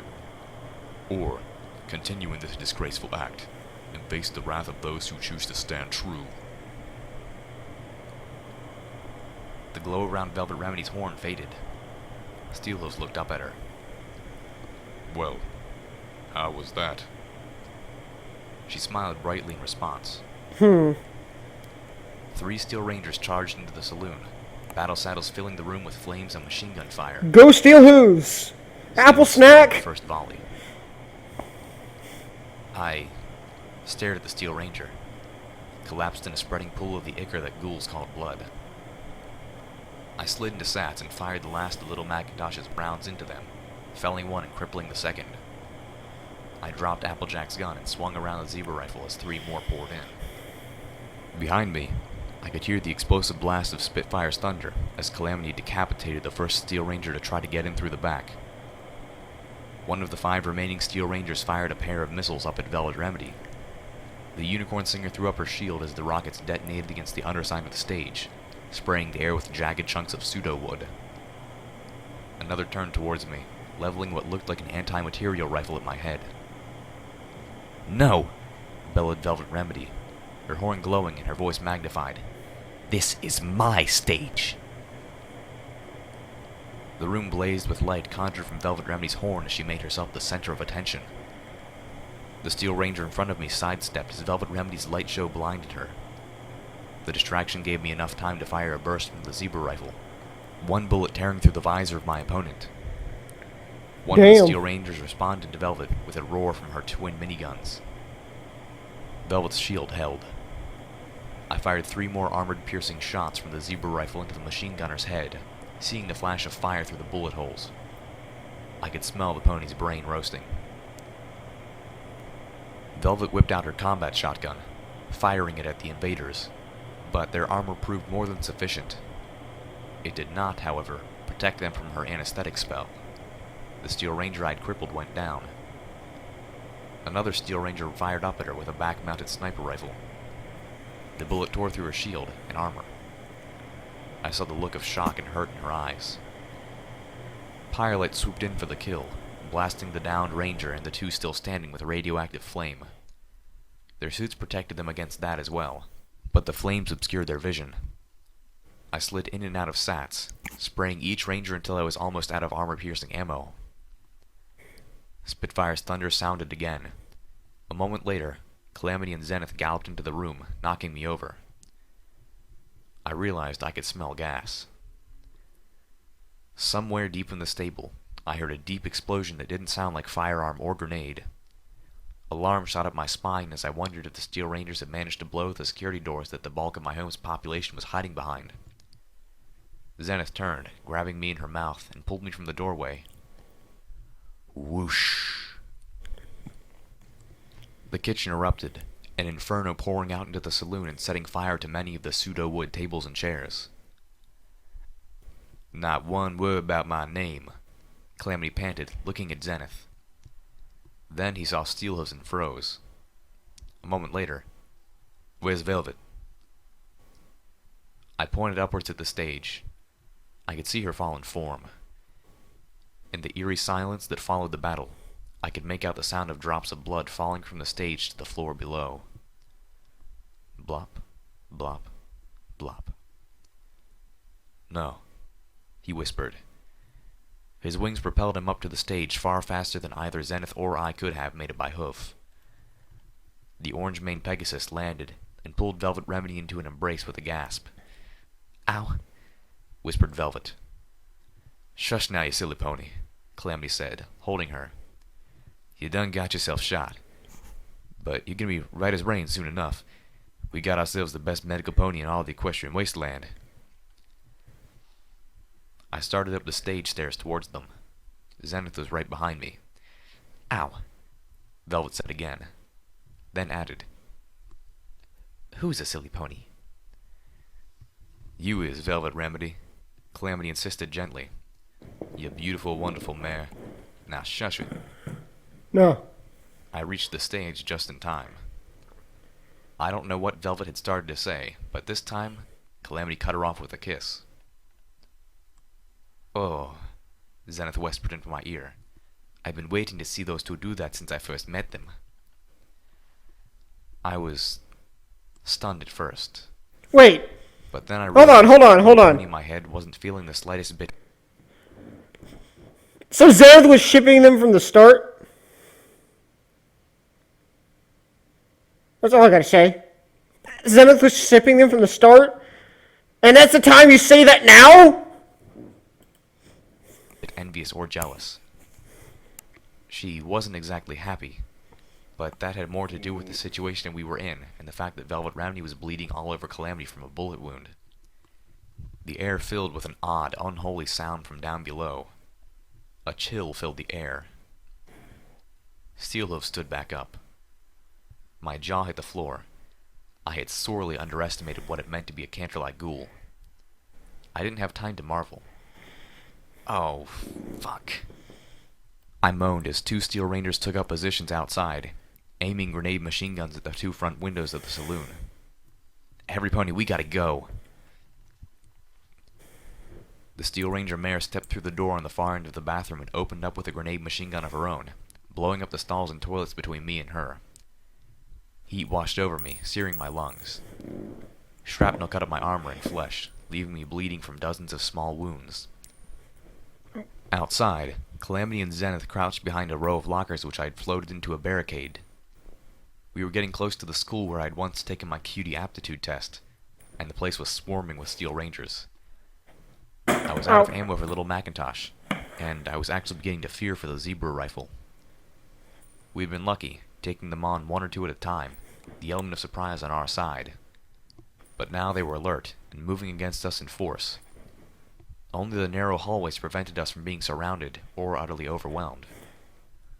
A missile flew over the lockers, exploding against the wall behind Zenith and Calamity, the explosion blowing them both hard into the barricade. Calamity rose up, dazed and bleeding. Zenith didn't get up at all. "Steelhooves, Velvet," I cried out. "We need your help." The two of them were guarding our rear. Velvet considerably worse for wear, even after downing both of our remaining extra strength restoration potions. She needed to stay out of heavy fighting, but we couldn't spare her entirely. The farther we got into the stable, the more ways to flank us opened up. Another thunderous explosion sounded from somewhere deep in the stable, followed by more. Water sprayed from all the destroyed toilets. The Steel Ranger's hoofsteps splashed as she approached closer. "Give it up, little Pip." Crap. Surrender now and Elder Blueberry Saber might just spare you and most of your friends. You won't get that offer from Nova Rage. Yeah, that was going to happen. "I don't suppose I can talk you into surrendering to us," I called back. "Is mass murder really the Earth Pony way?" "Fuck you," she retorted and opened up with another barrage of grenades. I wrapped all of the debris around me in telekinetics and pulled them together, creating a shield. It didn't work very well. The first explosion blew the debris out of my magic's grasp, pummeling me with it. I felt bones break as pain surged throughout my body. More grenades detonated around me. My pitbuck screamed as every limb registered as crippled. My pitbuck politely told me I was dying from internal injuries. I couldn't feel them. My body was in shock. All I could feel was cold. 2 missiles streaked through the air overhead, entering the room from behind me. They hit the Steel Ranger, blowing her off her hooves. She slid across the wet floor and collapsed in the corner, unmoving. "Little Pip!" Velvet Remedy cried from forever away. I lost consciousness. My eyes blinked open. I couldn't feel my body, but somehow I was still alive. My EFS was reading my condition as bad, but stable. I was looking up. I could see lights of Stable 2 overhead. Heard their ever-present buzz. Where am I? Really, Little Pip? Velvet Remedy chimed kindly. With your habits of gross injury, you can't tell me you don't recognize Stable 2's clinic. Calamity? Zenith? Velvet Remedy's face leaned into view. The good news is that all 3 of you are going to survive reclaiming this floor. The bad news is, I have used up all of our medical supplies, and an unhealthy portion of the stables to save you. She glanced away. A few of Zenith's brews as well. Elder Blueberry Saber has pulled most of her ponies back into the apple orchard, Steelhoof said. She's worried now, and with good cause. She's worried? They nearly killed us, and we were nowhere near the security in Overmare's wing yet. I didn't understand why they weren't just swarming us and wiping us out. I said as much. Because there are less of them, and possibly more of us, Steelhoof said bluntly. About 1/5 of the Rangers she was leading didn't take too well to what was going on down here. Star Paladin Nova Rage killed one of them for disloyalty, and Elder Blueberry Saber locked away the rest of the dissenters behind a welded door. Explained why diplomacy hadn't been working. All the ponies that diplomacy might have worked with, the Elder had locked up already. They're trapped in the school, Velvet interrupted. Steelhoof has been speaking with them. If we can get them out, we'll have nearly a dozen Steel Rangers on our side. Unfortunately, we're having a bit of trouble with that. Well, that could help in this But situation. Elder Blueberry Saber doesn't know that. As far as she knows, the moment we took this section, we get a whole lot stronger. I tried to get up, only to realize that not only could I not feel pain, I couldn't feel anything. Velvet Remedy had used her anesthetic spell on me. I tried to get up again, fervently sending the signals from my brain to a body I couldn't sense that ought to make it move. My body heaved and I fell to the floor with a thud, bloodying my nose. I couldn't feel that either. Now look who's a silly pony, Velvet Remedy giggled. Stop that, or I'll tell Homage that you're into bondage and spankings. I couldn't feel myself blushing, but I'm sure I was. You had to go there! Every time! Every time! Every time I thought this was going to get serious, something pervy gets in the situation. I'm watching you. K-Cat, what are you secretly into? Because I do know for a fact that sometimes stories do reflect the writer. So, K-Cat, are you into bondage? As extra punishment, Velvet let me lay on the floor as she turned her attention to Zenith. The zebra was still unconscious. Calamity trotted in a short time later. I'm afraid there ain't an easy way to get that door open. Best bet is to cut through it with a blowtorch. That'll take hours, he whinnied. On the plus side, seems like that's what the enemy's trying to do with the S&O wing. Only those doors are a hell of a lot thicker. And there's more than one of them. Best bet, we still got a couple hours before they're through. I forced my body to roll over, feeling an uneasy sense of accomplishment when I managed it on the 3rd try. I found myself staring up at the ceiling rather than at my friends, which significantly diminished the victory. You know, magical energy weapons would melt through those doors a whole heap of a lot quicker. Steel Rangers' battle saddles aren't equipped with magical energy weapons, Steel has replied. That is an Enclave design. Yeah, Calamity said in an odd tone. That's what I figured. My gaze fell on the grate to the air ducts. Unfortunately, while I was small, I was no chimera. I couldn't fit through them. But Pyrelight. What's that, little Pip? Pyrelight can get through the air ducts. She can carry a blowtorch to the good guy Steel Rangers trapped inside the classroom. Let them cut their way out, I suggested. Plus, she can carry in food and water to them while they work. I like it, Calamity said, the grin I couldn't see evident in his voice. Frees up time to continue the mission while I still provide diplomatic relief. We had a plan. But where's Pyrelight? So did Elder Blueberry Saber. While we were busy, that bitch had welded shut every entrance into the atrium, except for the passage through the apple orchard. The orchard was a huge, open space, with only thin trees for nearly useless cover. Wait, are we at a different point of view right now? She could amass her forces inside, creating a kill zone while a few of her soldiers worked on cutting through the security doors. The best plan I could come up with was to float more lockers in front of us, forming a wedge 2 lockers deep and 2 lockers high. Steelhose and Calamity were Never going mind. to join me. Velvet had clearly taken far better care of us than of herself, unwilling to use up more than the minimal amount of medical supplies on herself that we might have, and did, need later. She was still partially crippled from the gunshot wound, and I insisted that she stay behind as a liaison with Pyrelight. Zenith promised Calamity that she would stand guard over the wounded medical pony. To claim that I was in good shape would have been an outright lie, but the pain I was in when the spell wore off was not the worst I'd felt. Definitely better than being set on fire by a dragon, or bucked between the thighs by a scarily strong raider. I could work through it. My legs, fore and hind, all seemed to work, if stiffly, and I could breathe without too much effort and feel my heartbeat. Plus, I had my magic and my pit buck. I was not in optimal fighting shape, but I really didn't need more, and there were ponies counting on me. I'd already seen too many ponies whom I recognized lying dead on the stable floor. I wouldn't allow Elder Blueberry Saber or Star Paladin Nova Rage to add to that number. Steelhooves trotted up behind me as I floated the lockers into formation.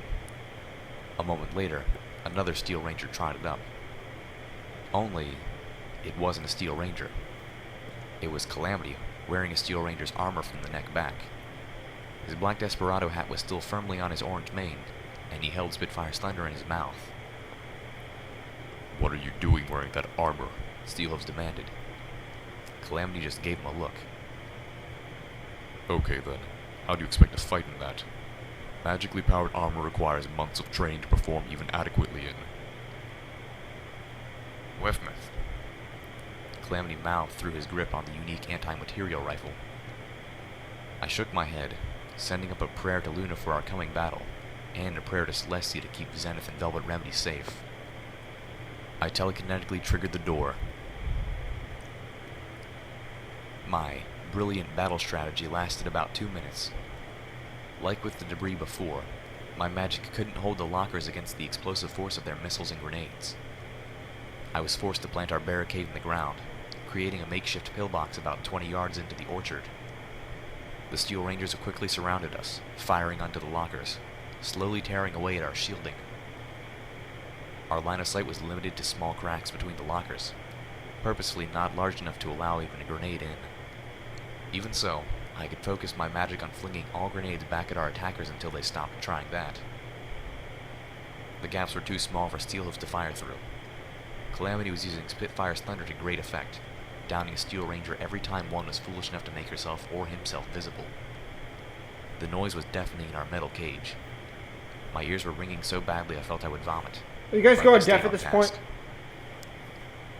But the Pegasus was down to less than half a dozen rounds of the rare ammo, even after having pilfered some from the battle saddles of the anti-machine rifle ranger at the saloon. And the twin minigun battle saddle integrated into his armor couldn't be aimed through the tiny cracks. The zebra rifle was out of armor-piercing bullets, and the normal sword didn't have enough penetrating power to take down a steel ranger. I was using my sniper rifle now. It too was out of armor-piercing ammo, but a well-placed shot to a weaker part of their armor would still go through. Part of me felt chagrin that I was becoming so practiced at defeating Applejack's creation. Calamity and I kept firing. Son of a... Calamity mouthed as he fired a final shot. He motioned to me that he was out of ammo. My hope had been that we could take out enough of them to make moving again an option. From all the red lights on my eyes forward sparkle, we had done admirably, but we were still doomed. I had walked us into yet another trap with yet another stupid plan, and this time I had probably gotten all of us killed. I wasn't ready to give up just yet. It was about time to try a rush and gallop. Steelhooves and Calamity still had their battle saddles, and for the first time, the one pony not in any danger of running out of ammo was our ghoul. Finally being willing to scavenge ammo helped immensely. I focused, floating the lockers and hurling them in all directions, aiming at the red marks on my EFS compass. There wasn't a lot of force behind the throw, but I released them just before they hit, and suddenly they went from flying weightless lockers to flying damn heavy lockers. A chorus of thuds rang out as several Steel Rangers were clobbered and trapped underneath. Unfortunately, Steel Ranger armor made them strong. They began to buck the metal weights off faster than I expected. We took off at a gallop, running across the orchard for the opposite door. Gunfire and explosions erupted all around us. Dirt and wood filled the air.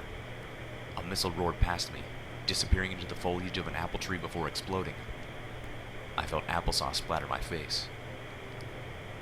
Steelhooves fired forward, clearing a way ahead. Calamity bemoaned the magically powered armor's lack of wings, spun and poured out suppressive fire behind us.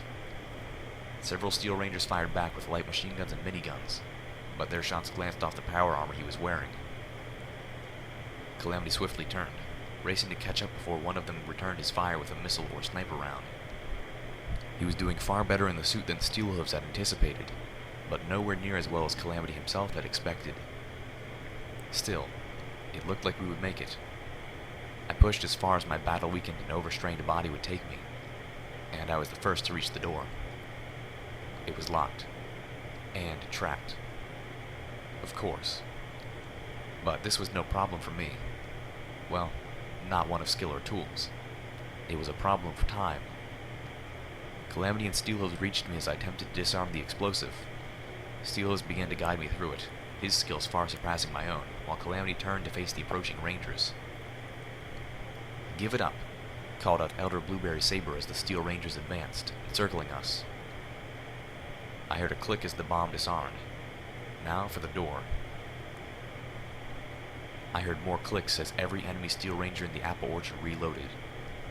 Elder Blueberry Saber called out again. "Last chance. Give it up." I sighed. Damn it. This was the damn Ministry of Morale rooftop all over again. Why don't you just kill us? Because now she needs to make an example out of me. Steelhooves guessed. And she knows that will go a lot smoother if she has hostages I care about. Or maybe I just need a good lockpicker, Blueberry Saber answered. Some pony who can get me past the security door. Oh, hell no. A deep explosion rang out. One of the Steel Rangers fell, her midsection torn through. Several friendly lights suddenly danced around my EFS compass. But that was impossible, I thought. The Steel Rangers upstairs were still hours away from being freed. We wouldn't be getting reinforcements for... A magical energy pistol appeared pointed to Elder Blueberry Saber's head. It was held by a familiar-looking griffin, the hood of her cloak falling back to reveal her head. Blackwing? Elder Blueberry Saber's eyes went wide as she realized the situation had dramatically changed. Where did you come from? Blackwing smirked as she pulled the trigger, the green beam from her pistol striking the pony between her eyes, turning her into a pony-shaped glow of luminescent green. God sent me. Elder Blueberry Saber collapsed into a luminescent puddle. God? The battle had changed. Arcs of magical energy from the small group of griffins were exchanged with the artillery fire of the Steel Rangers. Calamity and Steelhooves waded into the fight while I struggled to unlock the door with my telekinesis. The door unlocked with a satisfying click and slid open. Beyond, I could see the atrium. But even before I could see it, I could smell it. The cloying stench of burnt pony hair and the reek of spilled blood, pooling and drying by the gallons, smashed into me like a speeding wall. This room had become a slaughterhouse. Colorful, innocent ponies lay dead everywhere. In many cases, the same ponies could be seen in multiple places. One of the Steel Rangers had unleashed a grenade machine gun in this room. I stepped into the atrium over a pink lane blown off at the knee. I saw a yellowish clump of matter sliding down the wall, mixed with blood. It took me a moment to realize it wasn't a part of a pony's brain. It was cake. I looked up and saw the colorful banner. The Steel Rangers had interrupted a cutie mark party. Oh no. I felt rage. Pure, No. unadulterated rage. No! I met 3 Steel Rangers on the No! top of the stairs. 2 of them were wielding auto axes and were working their way towards the third and final security door. They had about half an hour's work left to go. I wrapped each axe in magic, floating them up and turning them towards each other before they could react to turn the auto axes off. The magically enhanced Really? Really? blades did exactly what they were designed to do, cut through metal. The flesh beneath offered no resistance at all. It was gruesomely messy. I dropped them, but kept the auto axes, turning to face the last of the Steel Rangers. Star Paladin Nova Rage, I assume. I noted her battle saddle had a grenade machine gun. The Star Paladin stared at me. Yes, and you are? Run.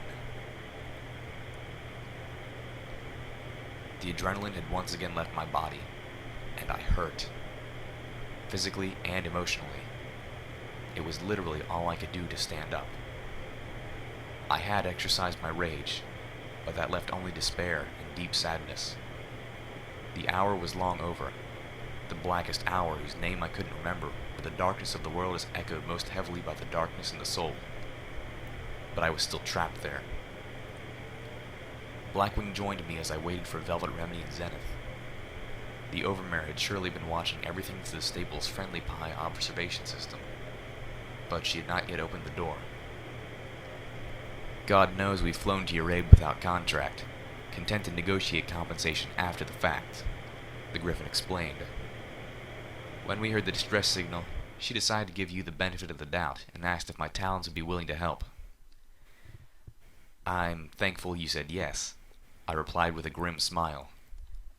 My gaze kept drifting up to the gaily colored Happy Quinceañera banner. Calamity trotted about, flexing his wings, thankful to be out of the Steel Ranger armor. Boy, I do not envy Steelhooves. He looked up. How the hell did you appear next to the elder like that? Stealth buck? Zenith trotted up the steps of the atrium balcony. She stopped abruptly upon seeing Blackwing. Velvet Remedy collided with her backside and stumbled with a moan. She was crying again. Calamity flew to her, wrapping her in one of his wings as she moved onto the balcony. My girls had to make do with stealth bucks, yes, but I... Where did you get that cloak? Zenith interrupted. Blackwing gave the zebra a tolerant smirk. Yeah, as I was saying, zebra stealth cloak. She fixed me with a serious look. You have more friends than I thought, kid. We'd barely made it past New Appaloosa when the Pegasus Ghoul and her kid flagged us down. Turns out they'd heard the distress signal too and wanted to pitch in. Practically gave us enough stealth bucks to get in while all you ponies were busy with the star spawn and wage a war of our own. Not to mention the cloak, which I would note I insisted on paying her for. I looked over the railing at the other griffins in Blackwing's talons. The deep explosions I'd heard before were now obviously from Butcher's little Gilda. I think she wanted to come in herself, but, well, she has a kid. A frown passed across Blackwing's beak. Who I really hope she adopted, 'cause if not... Ew. Yeah, sorry we didn't get to you sooner, Butcher called up to us. Managed to get ourselves trapped in the generator room for the longest time. Then you ponies come along and not only take out the guards sealing us in, but most of the door, too.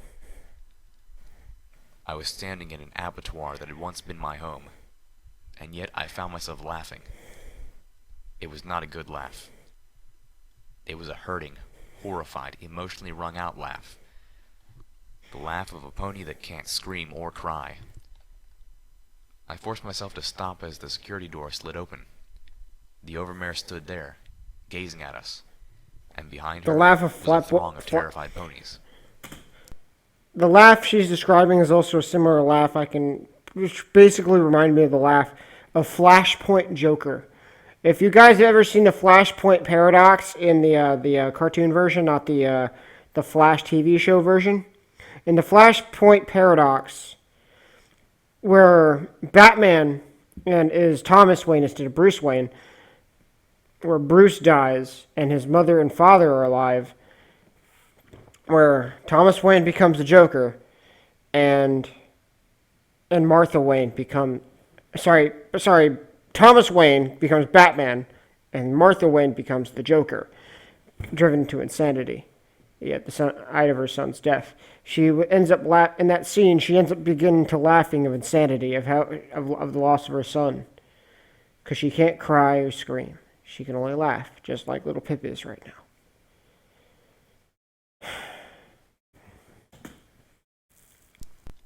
Is it safe? One of them asked. I found that I couldn't find my voice. I was petrified. Yep, Calamity answered for us. Rooted out the last of them. The ones in the school are good ponies who just got wrapped up in something really horribly bad. They'll be leaving soon with us. The auto axes making cutting through the welded door a much quicker task. Thank you, the overmare said to all of us. Then she shooed the other ponies back inside. They did not need to see any more of what had become the atrium. Little Pip, Velvet Remedy, would you please come in? The overmare motioned for us to enter the formerly sealed wing. Calamity slid his wing from Velvet and poked her towards the overmare with his nose. She moved slowly, but with ladylike grace. I followed, feeling clumsy and small and horrible. And then there was blood everywhere. Sparkling Cider did a wave with his hoof like this, and fell down. As the overmare slowly guided us through the crowd towards her office, a familiar voice froze me in place. Mother? I looked up, and there she was, standing in a small clique of her friends, notably absent Mrs. Sparkle Cider. She turned and looked at me with a vaguely scandalized expression. Is that little Pip? She asked one of her friends. The other mare answered in affirmative. I don't even recognize her, Mother said, not with awe or maliciousness, but as a casual statement of truth. I felt all the life drained from me as she looked me over. My blood had turned to ice water. My stomach knotted up, then sank to the lowest part of my body it could find. The world seemed to stretch away from me. She turned away from me, delving back into her conversation, my presence barely augmenting her tale. I was traumatized. I'm gonna have nightmares of this forever. I'm gonna need therapy. As horrible as this sounds, my first thought was, that'll never come out of this apron. 'Cause he was wearing this wonderful, lovely yellow one with the... She's drunk. Glow from her horn, so very soft. And the bottle floating nearby, surrounded in the same light. She was drunk. Of course she's drunk. Of course she's drunk! That's how she always protected herself from whatever crisis she thought she was going through. And this had been a real one. Still, she was alive. Alive and exactly the same. I was right here. Again. Mom? Suddenly, Velvet Remedy was between us, and her hoof was striking my mother across the face so hard it knocked her down. I stared. Velvet Remedy had just hit my mother. Velvet's voice sounded like she was throwing all the hurt and rage in her behind it. It wasn't a scream, but somehow it was much louder than that. You have suffered nothing. She turned from my wide-eyed mother and lowered her head, pushing me away. There are no thanks which are enough for your bravery and heroism, the Overmare told us, thanking us yet again for coming to Stable 2's rescue. And, little Pip, I owe you such an apology. You are always welcome here. This is your home. I looked up at the Overmare, then down at my body. I was caked in blood, maybe half of it mine. No. No? The Overmare asked.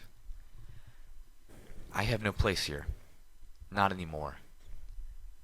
I looked up at Velvet Remedy, who was laying on a couch in the Overmare's office across from me. I'm sorry, I'm still kind of recovering from the fact that Velvet Remedy just hit Little Pip's mom. I'm sorry, but yeah, she kind of deserved that, I'll have to say. I've been outside for 5 weeks, and look at me.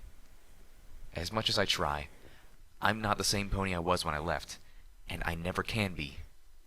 The wasteland has changed me, bloodied me, maybe even poisoned me like it has set everything else outside. I can't come back. I can't bring that poison in here. I think it's already gotten in, the Overmare said sadly. I nodded. I know. But these ponies are good ponies. Innocent ponies. They need to treasure that, and hold it as long as they can. You need to wash away the blood, clean away the bodies. Try to make Stable 2 right again. Tonight will be enough of a nightmare already. The Overmare nodded. Then, is there anything I can do for you in return for all you've done for us? I thought about it, then looked into her eyes. Yes. First, we need to arrange for some sort of payment for the Griffins. Payment? The Overmare blinked. I see. They're mercenaries. Mercenaries who came to Stable 2's aid without contract or promise of payment, Velvet Remedy swiftly added. Because they trust us to do right by them in return. Then I will not sully your reputation, Velvet darling. The Overmare turned to me. And there was something else? Yes. I want access to the Overmare's records. That she did balk at. I want to look into the population records. No more. Somehow, she liked that even less. I do as well, Velvet Remedy said, getting up and moving to my side. I was still conflicted, wanting to simultaneously hug her and buck her for striking my mother. You know, the Overmare said slowly, addressing Velvet. When I gave you Sweetie Belle's possessions to look through, it was with the hopes that her rich history as a musician would persuade you to accept your career. I hadn't expected you to use the opportunity to find a way to escape. She frowned. CMC3BFF. Clearly, I needed to give the recordings of a previous Overmare a much closer inspection before allowing them into any pony else's hooves. Velvet Remedy shook her head. You had to have known. I may have suspected, but I thought you would make the better choice. I did make the better choice, Velvet Remedy said firmly. I found what I was looking for in the population records within the first few minutes. She made it. Applejack made it into Stable 2. She was here when the stable door sealed. According to the records, she lived peacefully for another 25 years. Happy, or at least as happy as some pony could be, living in a stable and knowing the world above them had been obliterated. Still, she had survived. According to the records, she spent 10 years down here bucking the stable's apple orchard until a hip injury forced her to retire. The doctor's addendum suggested that weakening hips might have been a genetic ailment common to her family. Even after that, she spent another 10 years cooking for the stable's inhabitants from the kitchen of what was now the Stable 2 saloon. She passed away peacefully, And, unlike other stable residents who were incinerated, the overmare insisted that she be buried in the apple orchard. She was... I paused in my reading. I walked into Pallet's stall. The always messy, paint-splashed artist of Stable 2 had survived the slaughter and was already diving into a new project. The Steel Ranger stood very still in front of her, obediently at attention, as she painted over the symbol of the magical sparks and gears with 3 candy-red apples. Steelos plodded up to me. I'm no longer fit to wear the Steel Ranger's armor, but I can't take it off, he said as I took in his new look. Like the Ranger being painted, he too had the Steel Ranger symbol painted over with the likeness of Applejack's cutie mark. The red paint continued from there, accenting the ridges and edges all over the rest of his armor. so I thought this would be appropriate. I was a little surprised he didn't go with orange, but I could see sticking with the cutie mark's color. They're all doing it? I asked, looking at the Steel Ranger being painted, and then down the line of the hall. Every pony who has decided to return to the true meaning of the oath. That is, the oath as Applejack would have wanted it. He whinnied. We won't be able to call ourselves Steel Rangers anymore. I won't be able to. I know this is unrelated, but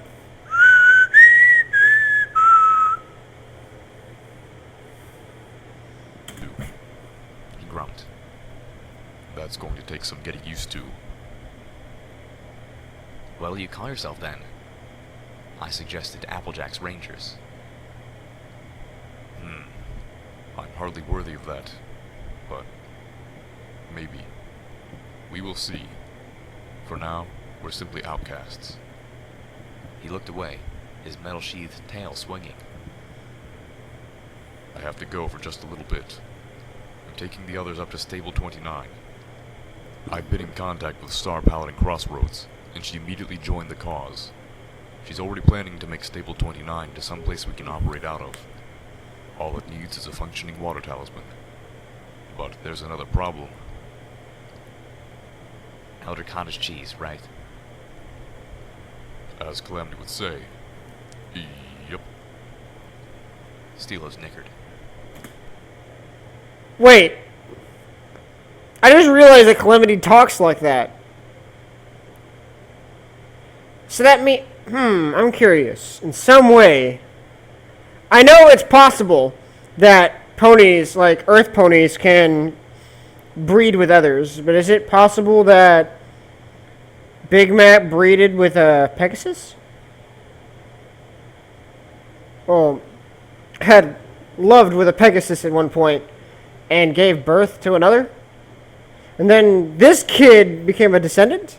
I know it's kind of a long way of putting it, but it was just a thought. It's probably not true, but it'd be kind of interesting to know that he is a descendant. You know, I thought it'd be a good idea. You know, so let's get back to it. Looks like you were right about him. Cross says he sent a squad of Steel Rangers to the Canterlot ruins to retrieve that black book for him. But they haven't returned yet. If we can get to Stable 29 before they do. You have a ride. Do you really think Calamity can haul 10 more outcasts all the way to Fetlock? It's a passenger wagon, I commented. Besides, have you met us? Steelos laughed. All right. But after you drop us off, you need to head to Tempony Tower. No more delays. I'll catch up to you later. I promise. I nodded solemnly. I was going to hold him to that. I started to walk away, and then remembered what had caused me to seek him out. Steelos, we need to talk somewhere private. Applejack didn't leave you. Steelos shook his head. Yes, she did. She chose to be with her family. And I don't blame her for that. I never have. He paced a little. We weren't exactly... Our relationship was in a bad place. We were trying to put it back together, but it really wasn't going to work, and we both knew it. I loved her, and I let her go. I whimpered inside, but I stood firm. No, Apple Snack, I said, using his real name. She loved you. She tried to come back to you, but the Overmare wouldn't let her. He stopped pacing and looked at me. Wouldn't let her? She helped her family into the stable, and the Overmare closed the door. Applejack didn't know that the Stable 2 Overmare was under strict orders not to open the door for anyone, under any circumstances. Not until the atmospheric and soil monitors read that the world above was clean and safe again. It's been 200 years. Wait. Stabletech grossly miscalculated how long it would take. But Hold on. I'm reading this comment. However, there's a theory about another one. Please explain this theory to me. I'm pretty curious. So I'll take as much of your time as you need. I'll take a listen.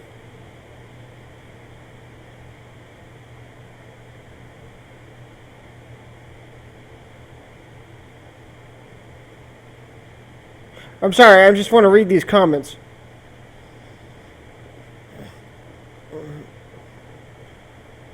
Listen first, I'll explain later. Okay, I will. Since this chapter's almost done, it won't take long. So, But that didn't matter because there was no way Sweetie Belle was going to let Applejack out. Applejack wanted to leave. She wanted to find you. The record for Applejack is full of annotations about her arguments with Sweetie Belle over this. But of course, with her condition, and with the readings outside, there was no way Sweetie Belle was going to let her back out. Steelhoof stopped. Wait, her condition. Was she hurt? If those zebras... I could feel my heart sink. Oh, goddesses, he didn't know? Steelhoofs, I said, my voice sounding tender and small in my own ears. Applejack was pregnant. I swear, the Overmare huffed. This is why I didn't want you becoming a medical pony. Velvet Remedy glared at her crossly. You can't help yourself. You dig and pry. You and Little Pip are a match, you know. Velvet took a deep breath. You have a serious problem here. Have you even looked at the population records? Do you have any idea how many of the original inhabitants of this stable were extended members of the Apple family? By Celestia, even Little Pip and I have a common Apple ancestor 6 generations back. I had stopped just inside the Overmare's office, watching the two mares argue. Neither had noticed me. That's not a big deal. 6 generations is a lot. This entire stable is in danger of becoming completely inbred, Velvet Remedy shot back. I'd say that's a big deal. Little Pip was wrong. You can't stay locked up in here for much longer. Hello? I finally said. The two mares turned to look at me with matching shocked expressions. wait. Maybe there's another way. Wait. One last detour. It was Okay, 3 minutes, like around less than 3 minutes left in this chapter. Wait, the theory is that Apple Snack is actually Little Pip's don't you mean Pip's grand, or so on grandfather? Don't you mean great-great-grandfather, or so on grandfather, or whatever?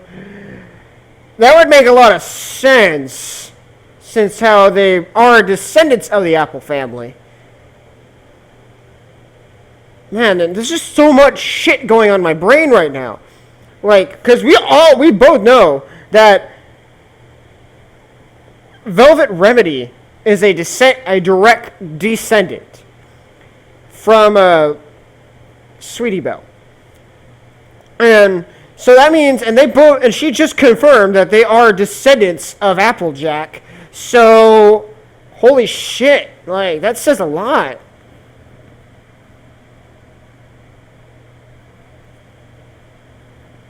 Like, man, this is putting pieces together. Like, this gives me an understanding of what Little Pip comes from and where her ferocity comes from. Yeah, like, but who else is she a descendant of? I have to know. I gotta know. Small one. Fast. 15 minutes tops. We'd be back to pick up the Steel Ranger outcasts and ferry them to Fetlock before they knew it. And then it was on to Ten Pony Tower. I needed homage. I needed to just fall to pieces in her embrace. I found one. Velvet Remedy read the words scrawled in full-length letters on the side of the metal monster rusting in front of us. It was a cannon, and it had probably been rusting here for years even before the war. The goddesses only knew what it had been doing in this secluded portion of Sweet Apple Acres. The trees here grew close. The cannon would only have been visible to a Pegasus flying almost directly overhead. And it certainly didn't seem to point anyplace strategic. Small patches of the old metal muzzle were still polished enough to reflect the orange light of the rising sun.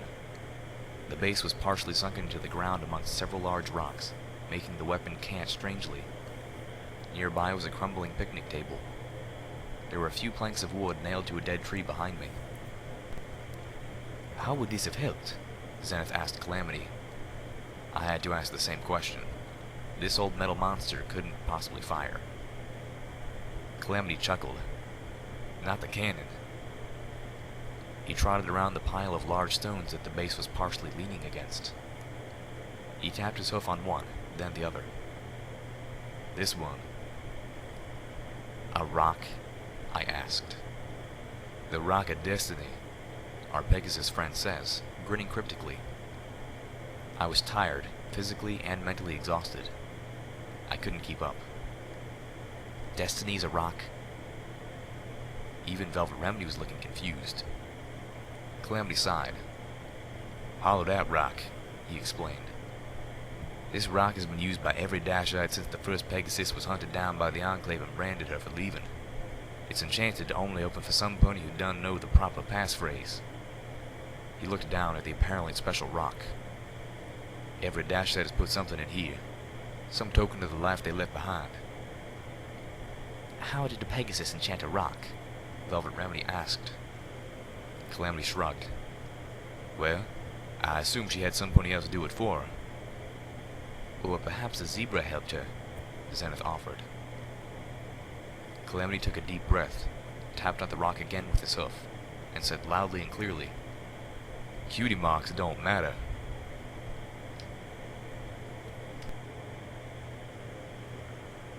No!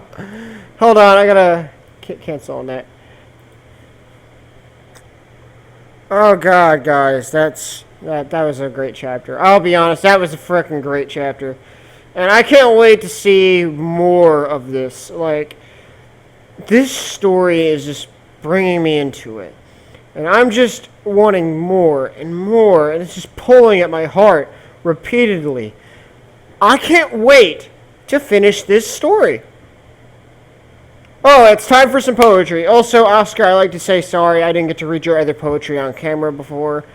The emotions were getting me, and I'm so happy that everything turned out all right, sort of, towards the end of the chapter. But yeah, so let's begin the poetry today. Come on, I'm ready.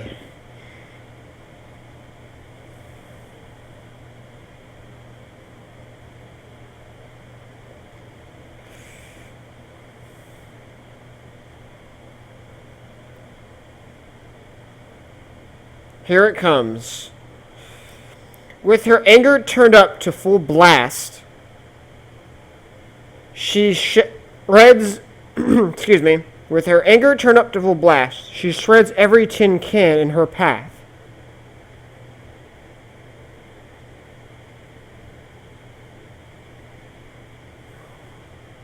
I'm sorry. I won't end this recording until I hear this full thing. So,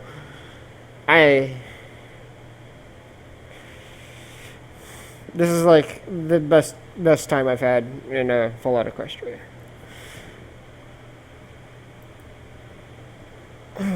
So hold on, I'm changing things. See how long? Oh man, we've been here for like over 2 hours.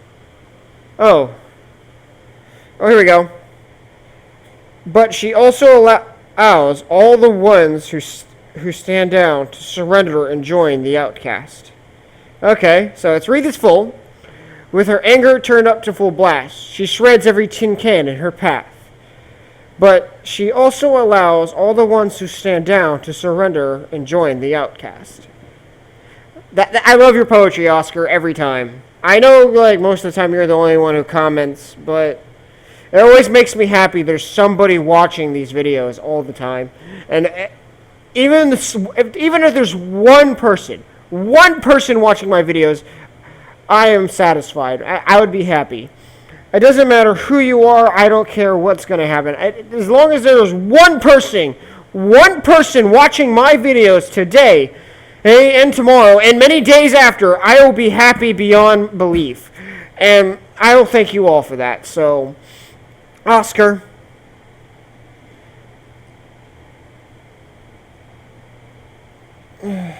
Yeah. Well, anyway, guys, thank you all for watching my videos. I know that I say this a lot, but I think I can't appreciate enough from all the support I get from you guys. I don't care how little people will watch my videos. I don't care if I only have 81 subscribers. 81 is better than none, and one subscriber is even better than none. One person viewing is better than none. I don't care what happens beyond that. And now this chapter is ending. And next week we'll be doing the next chapter. Man, I hope I never have to stop making videos for you guys. There's probably a point in my life. Well, probably some point in my life. I don't know when. One day I will have to stop making videos because there'll be a point where I can't do it no more. Like either where YouTube shuts down, Google is bankrupt or something, or I'm just completely broke myself and I can't continue making videos no more. But I'm sorry if I'm venting this out, but sometimes I do fear that one day I will not be able to make videos for you guys. And I want to tell you guys, I love you all. And thank you very much.